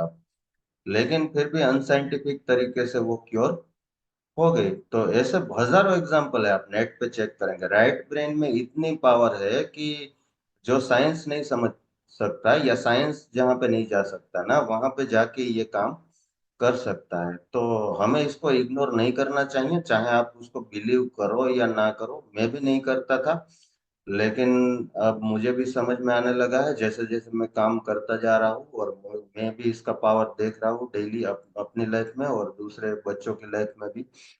तो आपको, अगर आप सिर्फ साइंटिफिक तरीके से या सर्टिफिकेट से ही एग्री हो रहे हैं सारी चीजों में, तो आपको एक बार सोचना चाहिए कि उसके अलावा भी दूसरी चीजें हैं जो ज्यादा पावरफुल है साइंस से भी। जैसे कहीं पे बोलते हैं ना कि दवा काम नहीं करेगी, अब दुआ काम करेगी, और दुआ जो काम कर रही है वो दवा किसी भी दुनिया की या कोई भी साइंस काम नहीं कर सकता। Just a moment.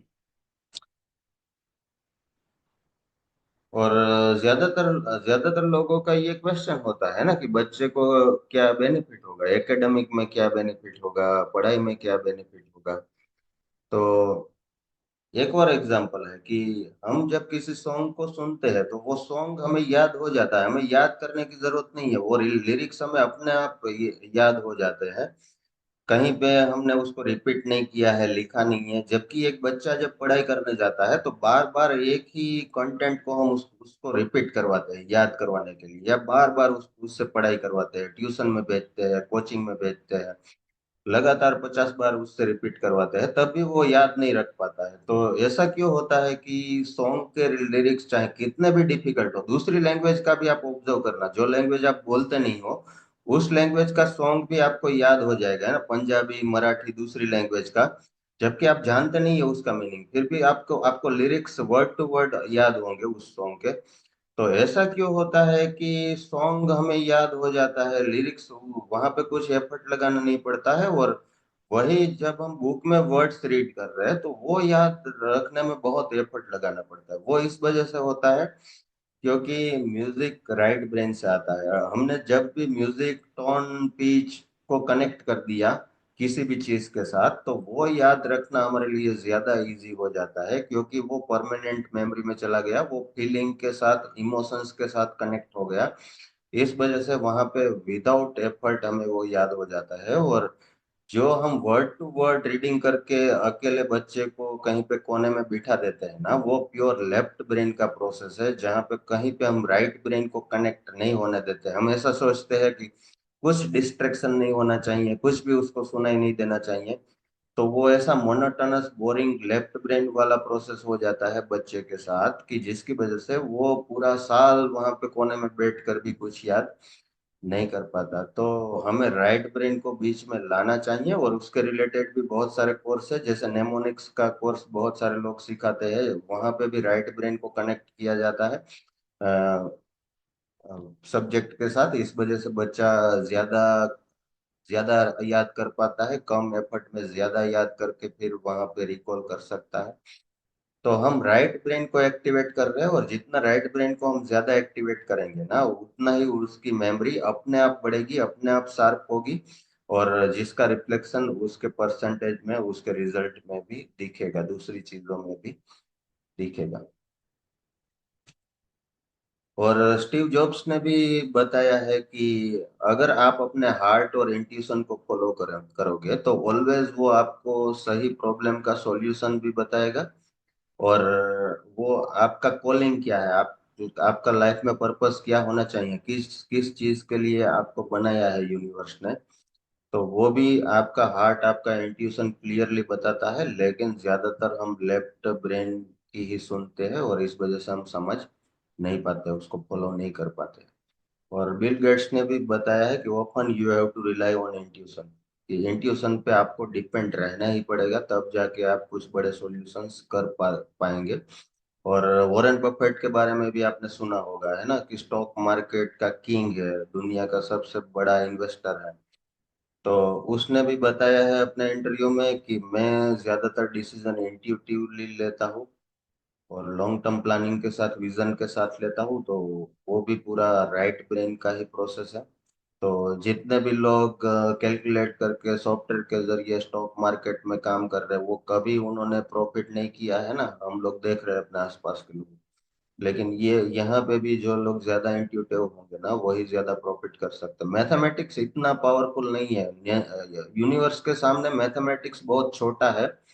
उसके कैलकुलेशंस काम नहीं करेंगे, है ना, मैथमेटिक्स कितना भी लगा देंगे ना तो भी वो आपका काम नहीं करेगा। ये आपने देखा होगा 30-40 सालों में पूरी तरह से, कि सिर्फ मैथमेटिक्स से सब कुछ नहीं चलता है ना, कुछ और भी बड़ा है जो गवर्न कर रहा है इन सारी चीजों को, और वो राइट ब्रेन के जरिए हम उससे कनेक्ट हो सकते हैं। राइट ब्रेन के जरिए हम सही मैसेज उससे ले सकते हैं कि अभी क्या सही है हमारे लिए, हमें क्या करना चाहिए। और कुछ एग्जांपल्स है जो आपने फील भी किए होंगे अपनी लाइफ में, राइट ब्रेन के रिलेटेड, जो डेली लाइफ में हम फील करते हैं, कि हम किसी को याद कर रहे हैं और उसका कॉल याद आ गया। ये मेरे साथ होता है, कई बार आप लोगों के साथ भी होता होगा, या हमने किसी को कॉल कर दिया है, उसने हमें बताया कि मैं तुझे ही याद कर रहा था और तूने कॉल कर दिया, मैं तेरे बारे में ही 2 दिन से सोच रहा था और तूने कॉल कर दिया। तो इसका इसका कोई प्रूफ नहीं है, इसका कोई साइंस नहीं है, इसका कोई इक्वेशन नहीं बन सकता कि ये क्यों हो रहा है। लेकिन ये पावरफुल है ना, ये पावरफुल है, और ये राइट राइट ब्रेन का प्रोसेस है, कि राइट ब्रेन से मेरी एनर्जी, मेरे थॉट्स वहां तक, उस ब्रेन तक जा रहे हैं। तो राइट ब्रेन के पास अनलिमिटेड पावर है। जबकि वही साइंटिफिक तरीके से मुझे करना हो तो उसमें ज्यादा टाइम लगेगा, ज्यादा एफर्ट लगेगा। तो राइट ब्रेन मेरे हिसाब से लेफ्ट ब्रेन से 100 टाइम्स ज्यादा पावरफुल है, अगर हम उसको यूज करना सीख जाए। और वही हम बच्चों को सिखा रहे हैं ये सारे कोर्सेज में। फीलिंग समवंस गेज, अगर कोई आपको देख रहा है, ये फीमेल्स को अच्छी तरह से फील होता है कि कोई उनको देख रहा है ना, तो उनको उनको वो पता चल जाएगा इंट्यूटिवली। कोई पीछे से भी उनको देख रहा है ना, तो भी उनको पता चल जाएगी कि कोई उसको देख रहा है। तो ये भी राइट ब्रेन का पार्ट है। और मैंने काम करते करते ये ऑब्जर्व किया है। और रेवोल्यूशन का जो पूरा प्रोसेस हुआ है मेल्स और फीमेल के साथ, उसमें हमारा मेल का रोल लेफ्ट वाला रहा है। हमें लेफ्ट ब्रेन के रिलेटेड हम काम करते आए हैं हजारों साल से, इस वजह से हमारा लेफ्ट ब्रेन ज्यादा डोमिनेंट हो गया है। और फीमेल्स का रोल नॉर्मली क्या होता है, बच्चों को संभालना, घर को संभालना, लोगों को प्यार करना, लोगों की केयर करना, लोगों के प्रॉब्लम्स को सोल्व करना, है ना। तो ये बाय डिफॉल्ट उनका हजारों सालों से राइट ब्रेन वाला रोल रहा है। तो फीमेल्स का राइट ब्रेन ऑलरेडी ज्यादा एक्टिवेट होता है, उनकी गट फीलिंग्स ज्यादा स्ट्रांग होती है। जैसे हमारे पैर घर में पड़ते हैं तो फीमेल्स को पता चल जाता है ना, हमारी वाइफ को पता चल जाता है कि हम क्या फील कर रहे हैं। वो तुरंत बता देते हैं हमारे फेशियल एक्सप्रेशन से, हमारे बॉडी लैंग्वेज से। जबकि हम लोगों को इतना पता नहीं चलता है, हम लोगों को बताना पड़ता है तब हमें पता चलता है। तो ये भी राइट ब्रेन का पार्ट है और बहुत पावरफुल है, ऑलरेडी सिन। और कहीं पे कोई जगह पे हम गए हैं तो ये भी हमें फील होता है, मुझे भी कई बार होता है कि शायद ये जगह पे मैं पहले कभी आ चुका हूँ, लेकिन पहली बार गए फिर भी, तो शायद कहीं उसका कोई ना कोई कनेक्शन है, पिछले जन्मों का या कुछ भी कनेक्शन है। और हमें लोगों के बारे में भी गट्स फीलिंग आ जाते हैं ना, डिसीजन लेते हैं तो वो भी हम गट्स फीलिंग से कई बार डिसीजन लेते हैं ना। कई बार कोई डिसीजन में हम ज्यादा कॉन्फिडेंट होते हैं ना कि नहीं बस ये करना, ये काम करेगा ही। तो वो कहाँ से आता है, वो भी राइट ब्रेन से ही आता है, राइट ब्रेन से ही वो फीलिंग आता है और एक्चुअल में वो काम करता है और वहां पे हमें रिजल्ट मिलता है। लोगों के साथ भी ऐसा ही होता है ना, कुछ लोगों के साथ हम कनेक्ट कर पाते हैं, कुछ लोगों के साथ हम नहीं कर पाते, और उसी तरीके से हम चलते हैं ना। वहां पे साइंस हम नहीं देखते हैं कि साइंस क्या बोलता है, साइंस क्या बताता है ना, कि हमें सारे लोगों के साथ बात करनी चाहिए, सारे लोगों के साथ ये करना चाहिए। लेकिन वहां पे भी हम अपने इमोशंस फीलिंग को फॉलो करते हैं तो ही हमें ज्यादा अच्छे रिजल्ट मिलते हैं, ज्यादा अच्छा ग्रोथ हम कर पाते हैं।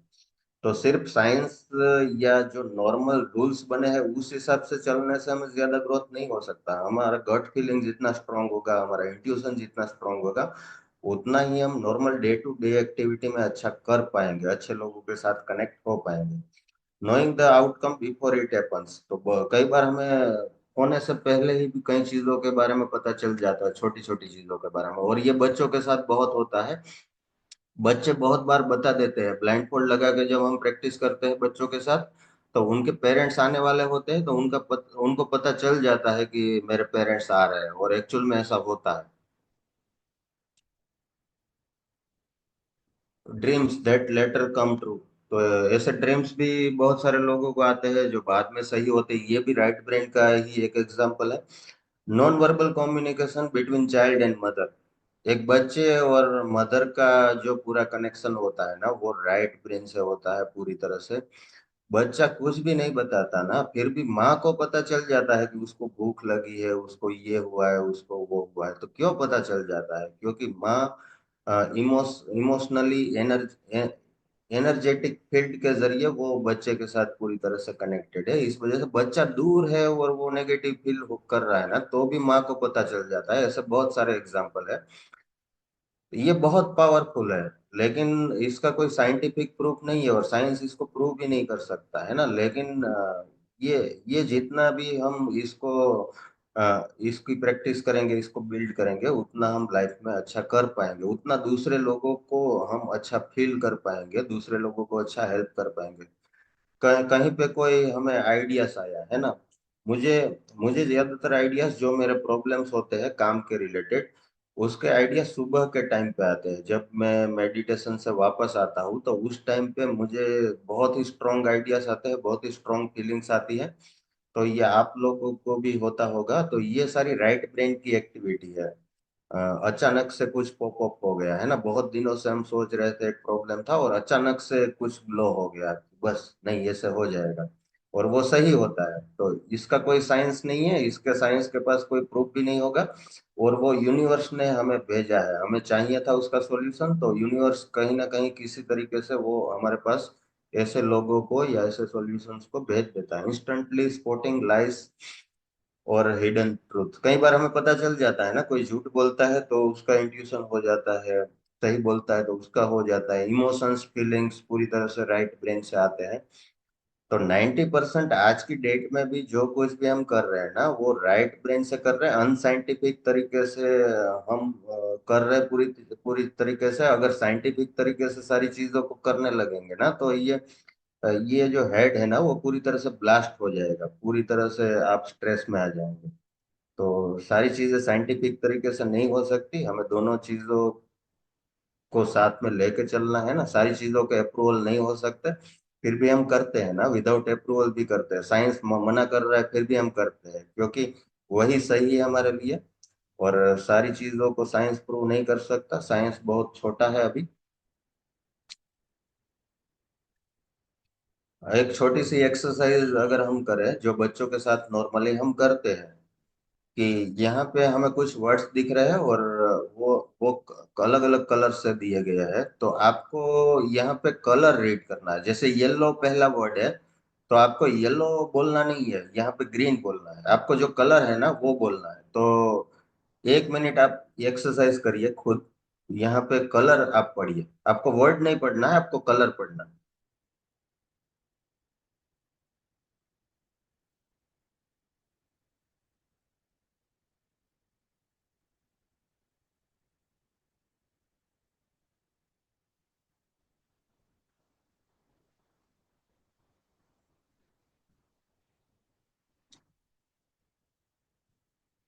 तो ज्यादातर लोगों ने जैसे देखा होगा कि कलर पढ़ना हमारे लिए डिफिकल्ट है।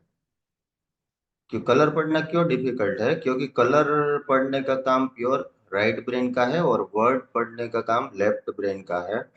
तो नॉर्मली हम यूज टू हो गए हैं लेफ्ट ब्रेन यूज करने के लिए, इस वजह से हमारा ब्रेन पहले वर्ड्स को ही रीड करता है, पहले कलर को रीड नहीं करता है। ये हमारा डिफॉल्ट प्रोसेस हो गया है, हमने इसी तरीके से ब्रेन को यूज किया है इस वजह से। तो ये बच्चों के साथ करते हैं ना, तो बच्चे बहुत इजीली, कई बच्चे कलर्स को तुरंत रीड करके हमें बता देते हैं, जबकि ज्यादातर एडल्ट्स के केस में हमें कलर रीड करना बहुत मुश्किल होता है, क्योंकि बच्चे का राइट ब्रेन ऑलरेडी एक्टिवेट होता है छोटे बच्चों का, इस वजह से वो कलर रीड इजीली कर ले। वर्ड को वो लोग इग्नोर कर सकते हैं, कलर्स को ही देख सकते हैं, ऐसा हो सकता है।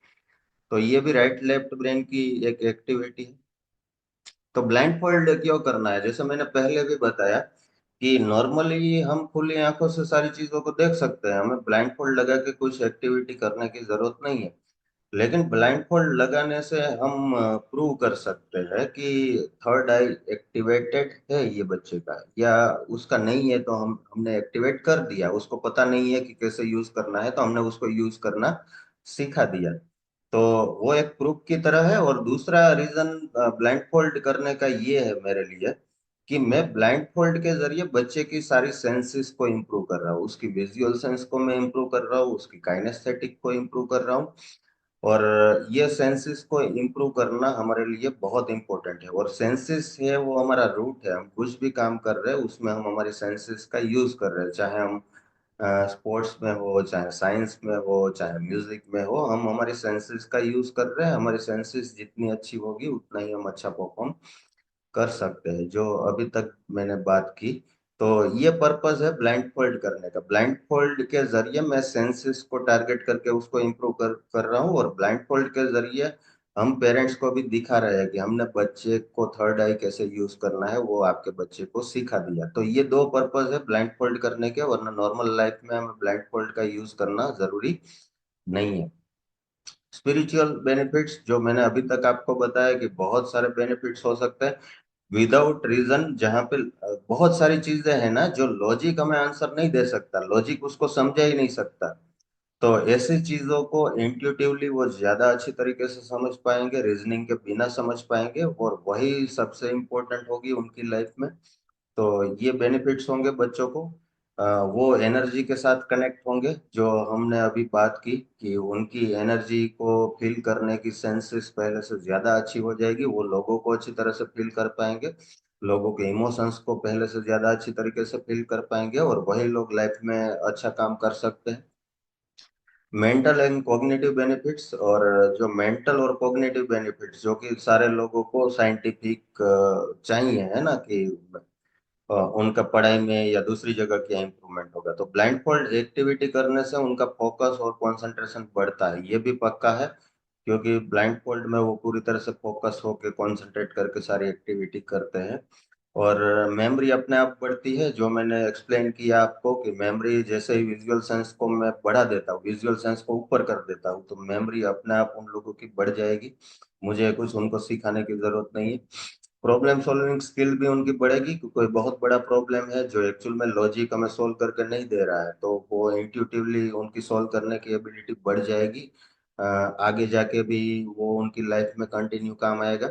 इमोशनल और साइकोलॉजिकल बेनिफिट्स उनको होंगे, कोई बच्चा है वो ब्लाइंड फोल्ड एक्टिविटी कर पा रहा है जबकि दूसरे बच्चे नहीं कर पा रहे, तो बाय डिफॉल्ट उसका कॉन्फिडेंस वहां पे बढ़ जाएगा, खुद पे ट्रस्ट बढ़ बढ़ जाएगा, क्योंकि वो कुछ ऐसा कर रहा है जो दूसरे 90% बच्चे नहीं कर पा रहे हैं, या उनको पता नहीं है कि कैसे यूज करना है। दूसरे 90% बच्चों के पास भी है एक्चुअल में, लेकिन उनको कैसे यूज करना है वो पता नहीं है। तो हमें बहुत सारे गिफ्ट मिले हैं नेचर की तरफ से बाय बर्थ, लेकिन हमें उसको कैसे यूज करना है ना वो पता ही नहीं है, और मिड ब्रेन एक्टिवेशन के सारे कोर्सेज के जरिए हम बच्चों को वो सिखा रहे हैं, जो कि स्कूल में नहीं सिखाया जाता स्कूल में सिर्फ मैथमेटिक्स ही सिखाया जाता है बच्चों। सोशल एंड इंटरपर्सनल रिलेशनशिप, तो एम्पथी उनकी बढ़ जाएगी, जिसकी वजह से रिलेशनशिप उनके बेटर होंगे, कॉन्फ्लिक्ट रिजोल्व करने में भी वो बेनिफिट होगा उनको। स्पोर्ट्स अगर वो खेल रहे हैं तो स्पोर्ट्स में भी उनका कोऑर्डिनेशन पहले से ज्यादा बेटर हो जाएगा दूसरे लोगों के साथ, रिएक्शन टाइम भी उनका अच्छा हो जाएगा, क्योंकि स्पोर्ट्स में रिएक्शन टाइम रिफ्लेक्सेस बहुत इंपॉर्टेंट है, तो उसमें भी उनको बेनिफिट होगा उनका राइट ब्रेन एक्टिवेट करने से। लॉन्ग टर्म में उनका स्पिरिचुअल ग्रोथ अच्छा होगा, एक फाउंडेशन हम रखेंगे बच्चों की लाइफ में, और आगे वही फाउंडेशन में वो बहुत बड़ी बिल्डिंग खड़ी करेंगे स्पिरिचुअलिटी की भी, और स्पिरिचुअली भी ग्रो करेंगे अलग अलग फील्ड में। और उनका जो पर्पस है ना, सारे बच्चों का तो डीएमआईटी रिपोर्ट नहीं हुआ है, तो उनको पता नहीं है कि लाइफ में उनको क्या बनना है, किस वजह से नेचर ने उसको यहाँ पे भेजा है दुनिया में।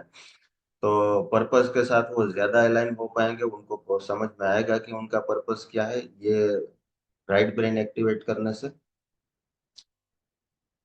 स्पिरिचुअली वो प्रोटेक्टेड रहेंगे, उनको कुछ डेंजर होने वाला है तो वो भी उनको पता चल जाएगा, तो स्पिरिचुअल प्रोटेक्शन मिलेगा उन लोगों को राइट ब्रेन एक्टिवेट करने से। और एडल्ट क्यों नहीं कर पाते हैं, ज्यादातर एडल्ट नहीं कर पाते हैं और बच्चे कर पाते हैं, जो कि हमने देखा है, लेकिन एडल्ट में भी कर सकते हैं, बहुत सारे एडल्ट के भी रिजल्ट है, और एडल्ट में भी 10 एडल्ट को हमने लिया तो हम 30-40% को वही सेम रिजल्ट दे सकते हैं जैसे बच्चे कर रहे हैं। लेकिन दूसरा एक टेक्निकल रिजल्ट है, एडल्ट की थर्ड आई एक्टिवेट क्यों नहीं हो सकती। तो हमारे ब्रेन में एक पाइनियल ग्लैंड होता है, एक pineal gland by birth liquid format में होता है, और जैसे जैसे जैसे हम बड़े होते जाते हैं पाइनियल ग्लैंड कैल्सिफाई होना स्टार्ट होता है, लिक्विड से वो सॉलिड होना स्टार्ट हो जाता है। और 15-20 साल का होते होते हमारा डाइटिंग और दूसरी चीजें आसपास का एनवायरनमेंट इस तरह से होता है ना, कि हम सारी चीजों को फिक्स कर देते हैं बच्चे के अंदर, कि इतना ही करना है, इसके साथ ही बात करना है, जैसे ही बोलना है, क्रिएटिविटी को राइट ब्रेन को खत्म कर देते हैं। और जैसे जैसे राइट ब्रेन को हम खत्म करते जाते हैं, और डाइटिंग की वजह से भी होता है, कुछ डाइटिंग ऐसा है जिसकी वजह से पाइनियल ग्लैंड का कैल्सिफिकेशन, जैसे हम सोल्ट खाते हैं अपने रेगुलर रूटीन में, तो सोल्ट की वजह से भी पाइनियल ग्लैंड का कैल्सिफिकेशन धीरे धीरे बढ़ता जाता है, और इस वजह से उनकी थर्ड आई फिर उनकी ब्लाइंड फोल्ड करने की कैपेबिलिटी धीरे धीरे उतनी कम होती जाती है, या उनको नेचर की तरफ से जो बाय बर्थ गिफ्ट मिला था वो धीरे धीरे वो गंवाना स्टार्ट कर देते हैं, और बाद में एक टाइम ऐसा आता है कि बाद में उसको एक्टिवेट करना या बाहर निकालना बहुत मुश्किल हो जाता है। जैसे कोई चीज का हम यूज नहीं करते हैं ना, कोई बाइक या साइकिल का यूज नहीं करते तो पूरी तरह से जंग लग जाता है उसमें, और बाद में कुछ सालों के बाद उसको यूज करना बहुत मुश्किल हो जाता है, इम्पॉसिबल हो जाता है। तो एडल्ट में भी 50 साल तक रिजल्ट है, और कोई करेगा तो सेम करेगा, जैसा बच्चा कर रहा है ना वैसा सेम। यहाँ पे भी अलग अलग लोगों ने टर्मिनोलॉजी बनाई है कि 30% रिजल्ट है, 50% रिजल्ट है, 60% रिजल्ट है, ऐसा कुछ होता नहीं है। मेरे हिसाब से रिजल्ट होगा तो पूरा होगा। अगर मुझे कुछ दिख रहा है तो पूरा दिखेगा ना, मुझे 30% 50% नहीं दिखेगा, मुझे 100% या तो पूरा दिखेगा या नहीं दिखेगा तो पूरा नहीं दिखेगा।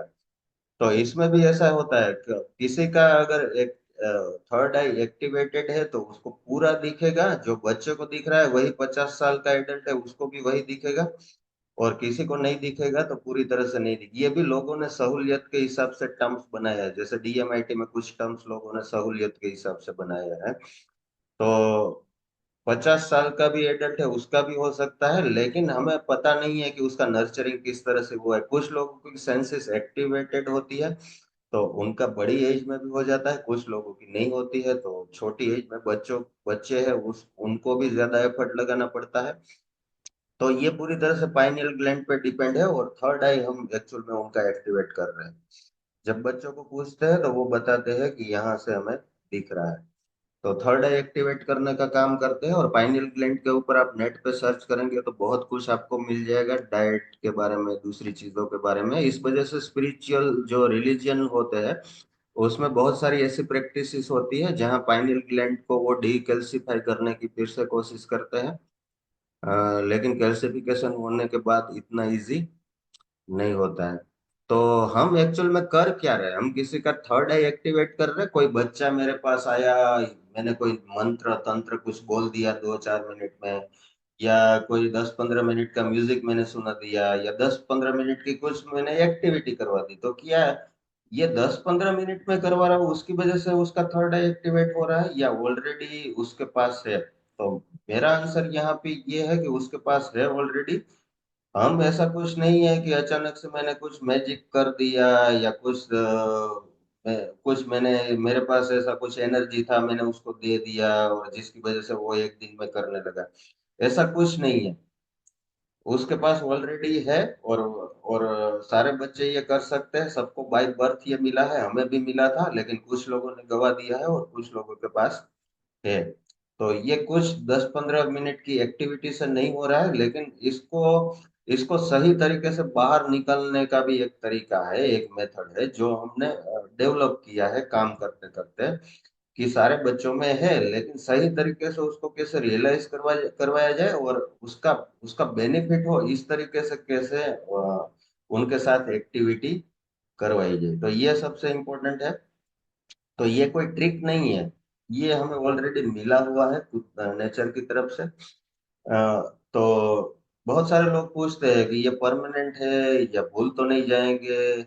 इसमें कुछ याद रखना नहीं होता है, ठीक है। और जो जो भी स्किल हम बार बार प्रैक्टिस करके सीख लेते हैं ना वो परमानेंट हो जाती है, उसके न्यूरॉन्स के पैटर्न बन जाते हैं हमारे ब्रेन में।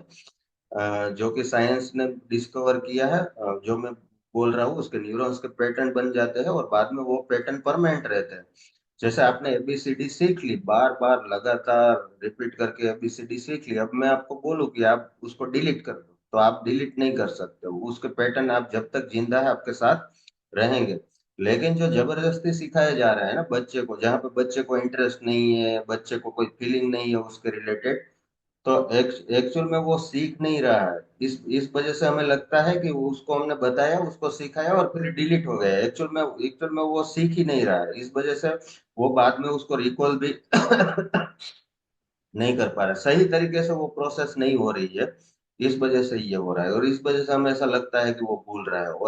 और मेमोरी मेमोरी पूरी तरह से इंटरेस्ट पे डिपेंड है। जो चीज में हमें इंटरेस्ट होता है ना वहां पे 10 साल तक वो चीज हम नहीं भूलते हैं, लेकिन जो चीज में इंटरेस्ट नहीं होता है ना, मैं आपको कितना भी सिखा दूं ना तो भी आप उसको इग्नोर, आपका ब्रेन उसको इग्नोर कर देगा, क्योंकि आपका ब्रेन उसके लिए बना नहीं है। तो मेमोरी इस तरह से काम करती है, और जो कुछ भी हम बार बार रिपीट करके हम एक बार उसको जान लेते हैं ना कि किस तरह से काम करता है, वो फिर परमानेंट रहता है।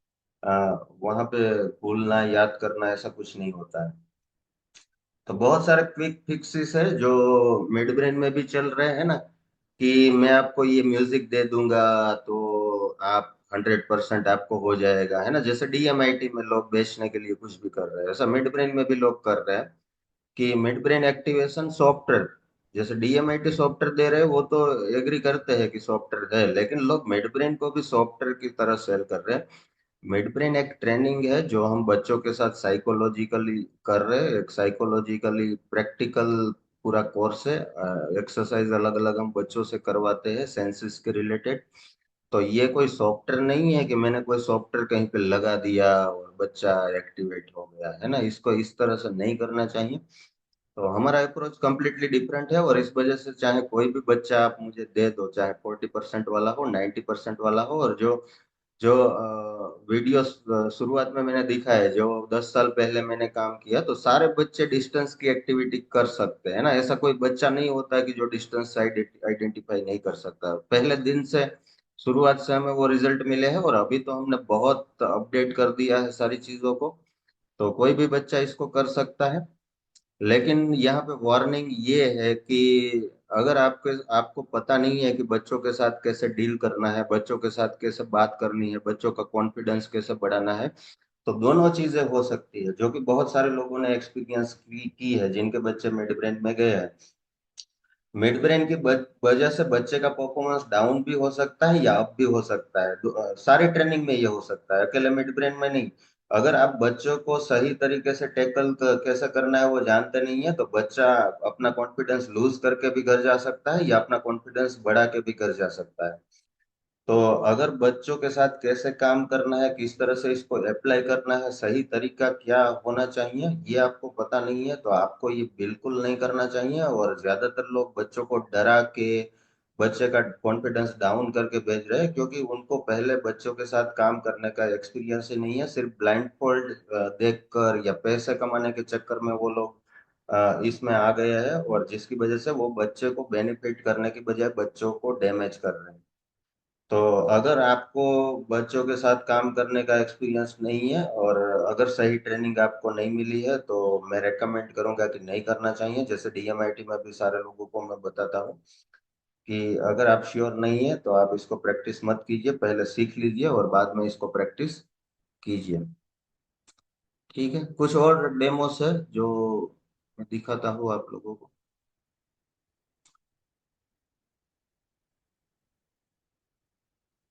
सिस्टम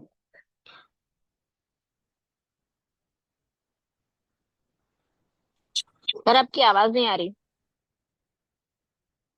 आ रही है, अब आ रही है? Yes sir.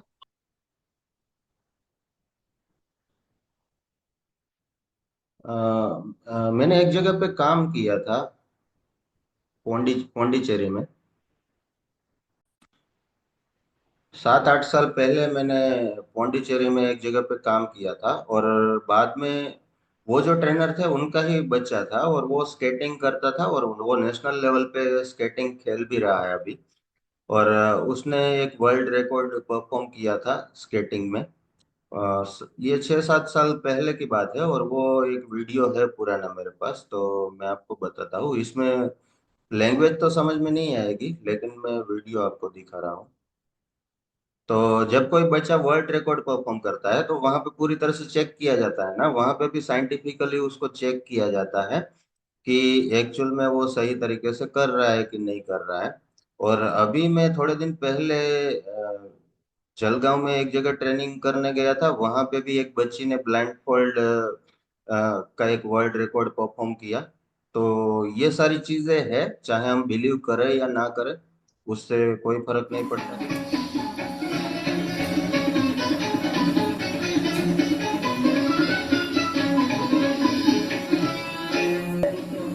புதுச்சேரியில் பள்ளி மாணவர் ஒருவர் கண்களை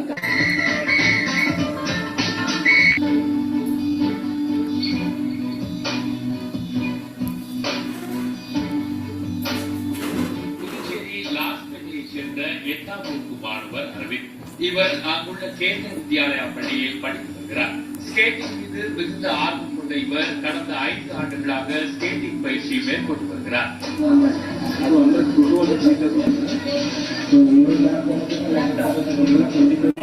இப்போ ரீசெண்டா அசாம்ல போயிட்டு நேஷனல் லெவல்ல 2 பிரான்ஸ் வாங்கியிருக்காங்க. இன்னும் இன்டர்நேஷனல் லெவல்ல 2 வெண்கல பதக்கங்களை பெற்று அசத்தியிருக்கிறார். அரவிந்த பத்தி சொல்லணும்னா is world best scatter. School லெவல்ல போயிருக்காரு, regionals level, national level bronze medal அடிச்சிருக்காரு. இந்நிலையில் ஸ்கேட்டிங்கில் மேலும் பல சாதனைகளை படைத்த நிலையில் புதிய சாதனையை நிகழ்த்தியுள்ளார்.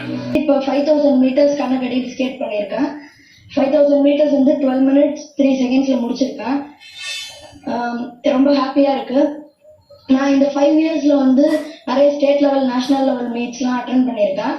இப்போ ரீசெண்டா நடந்த நேஷனல் லெவல் மீட்ல வந்து நான் 2 பிரான்ஸ் மெடல் பிளேஸ் பண்ணியிருக்கேன்.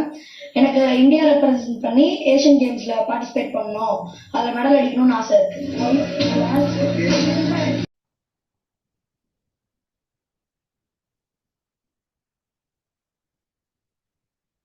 ये भी बहुत पुराना वीडियो है। येलो कलर में त्रिकोण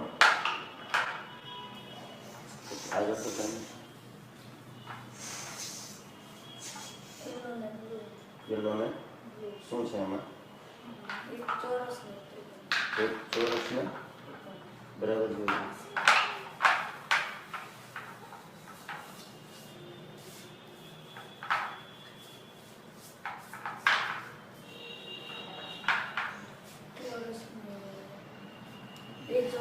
બે ચોરસ કેવા કલરના? બ્લુ કલરના. આજુબાજુ યેલો. Very good.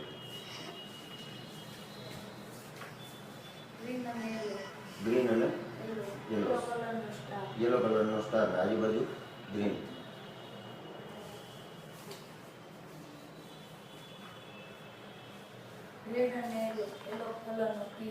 યેલો કલરનો ટી. Very good. શાબાશ.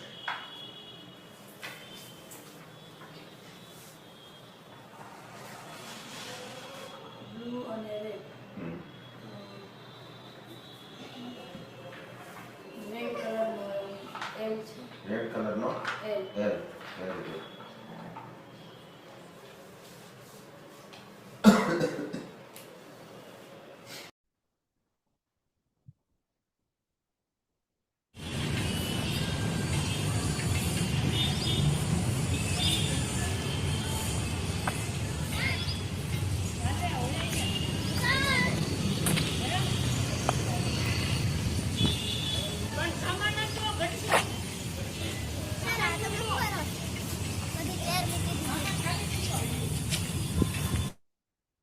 और ये सब ऐसा नहीं है कि कोई एक बच्चे का कोई मतलब अचानक से सीख गया और मैंने उसका वीडियो बना लिया।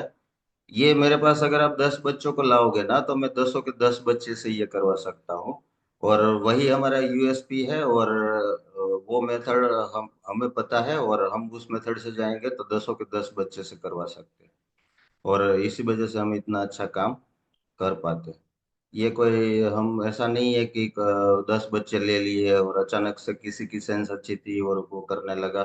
और ज्यादातर सेंटर्स में यही हो रहा है कि 10 में से एक दो जिसकी सेंसेस ऑलरेडी अच्छी थी बाय डिफॉल्ट, वो लोग कुछ ना कुछ करने लगे और बाकी के बच्चे बैठे बैठे बस टाइम पास कर रहे हैं। उनको आना पड़ रहा है इसलिए वो आ रहे हैं। ज्यादातर सेंटर्स में ये हो रहा है। तो ये पब्लिकली मैं बोल रहा हूँ और मैं इसको कर सकता हूँ इसलिए मैं इसको बोल रहा हूँ और ये सही है। और इससे बच्चे का कॉन्फिडेंस बढ़ता है, बच्चे का इंट्यूशन बढ़ता है और बच्चे को मतलब ऐसे ऐसे बेनिफिट हो सकते हैं जो हम सोच भी नहीं सकते।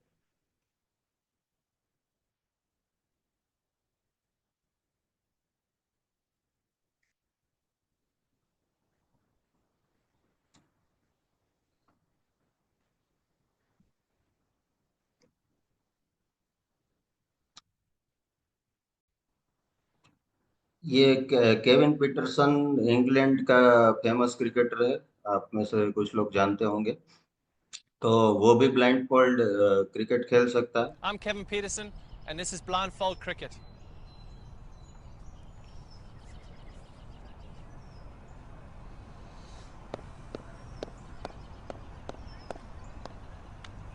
Right, let's get going.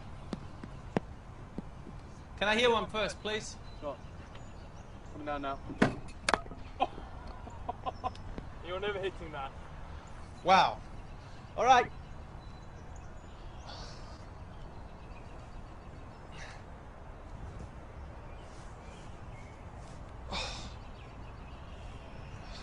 I'll be all right.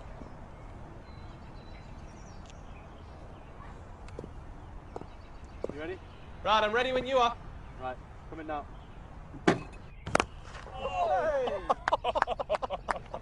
That is massive. You ready? Brian, shall I crank it up? Yeah, crank it up massively. Coming now. He's going to prove us wrong here. Crank it up as fast as you want, buddy. It's coming now. Oh my days. We are never hearing the end of this. Coming down now. There we go. That's it. That's it. You've got to be joking. Oh! That's going to cost you.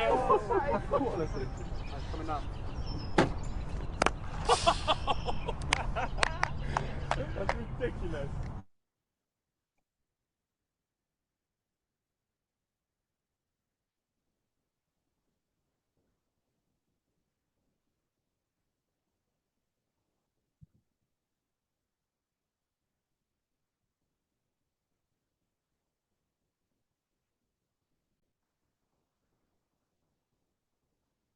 ठीक है, तो cheating करके कोई यहाँ पे card रख के colour identify कर सकता है, लेकिन डिस्टेंस वाली एक्टिविटी कोई नहीं कर सकता। अगर मैं आप लोगों को ब्लाइंड फोल्ड लगा दूं ना, तो 2 मिनट में आप इतने इरिटेट हो जाएंगे ना कि आप यहाँ से भी आइडेंटिफाई नहीं कर पाएंगे, ये पक्का है। तो ये सारी चीजें हैं दुनिया में, और बच्चे कर सकते हैं। बच्चों बच्चों की सेंसेस अभी एक्टिवेटेड है ऑलरेडी। तो अभी से उनको ये प्रैक्टिस करवाई जाए, तो आगे जब वो बड़े होंगे तो उनको इतने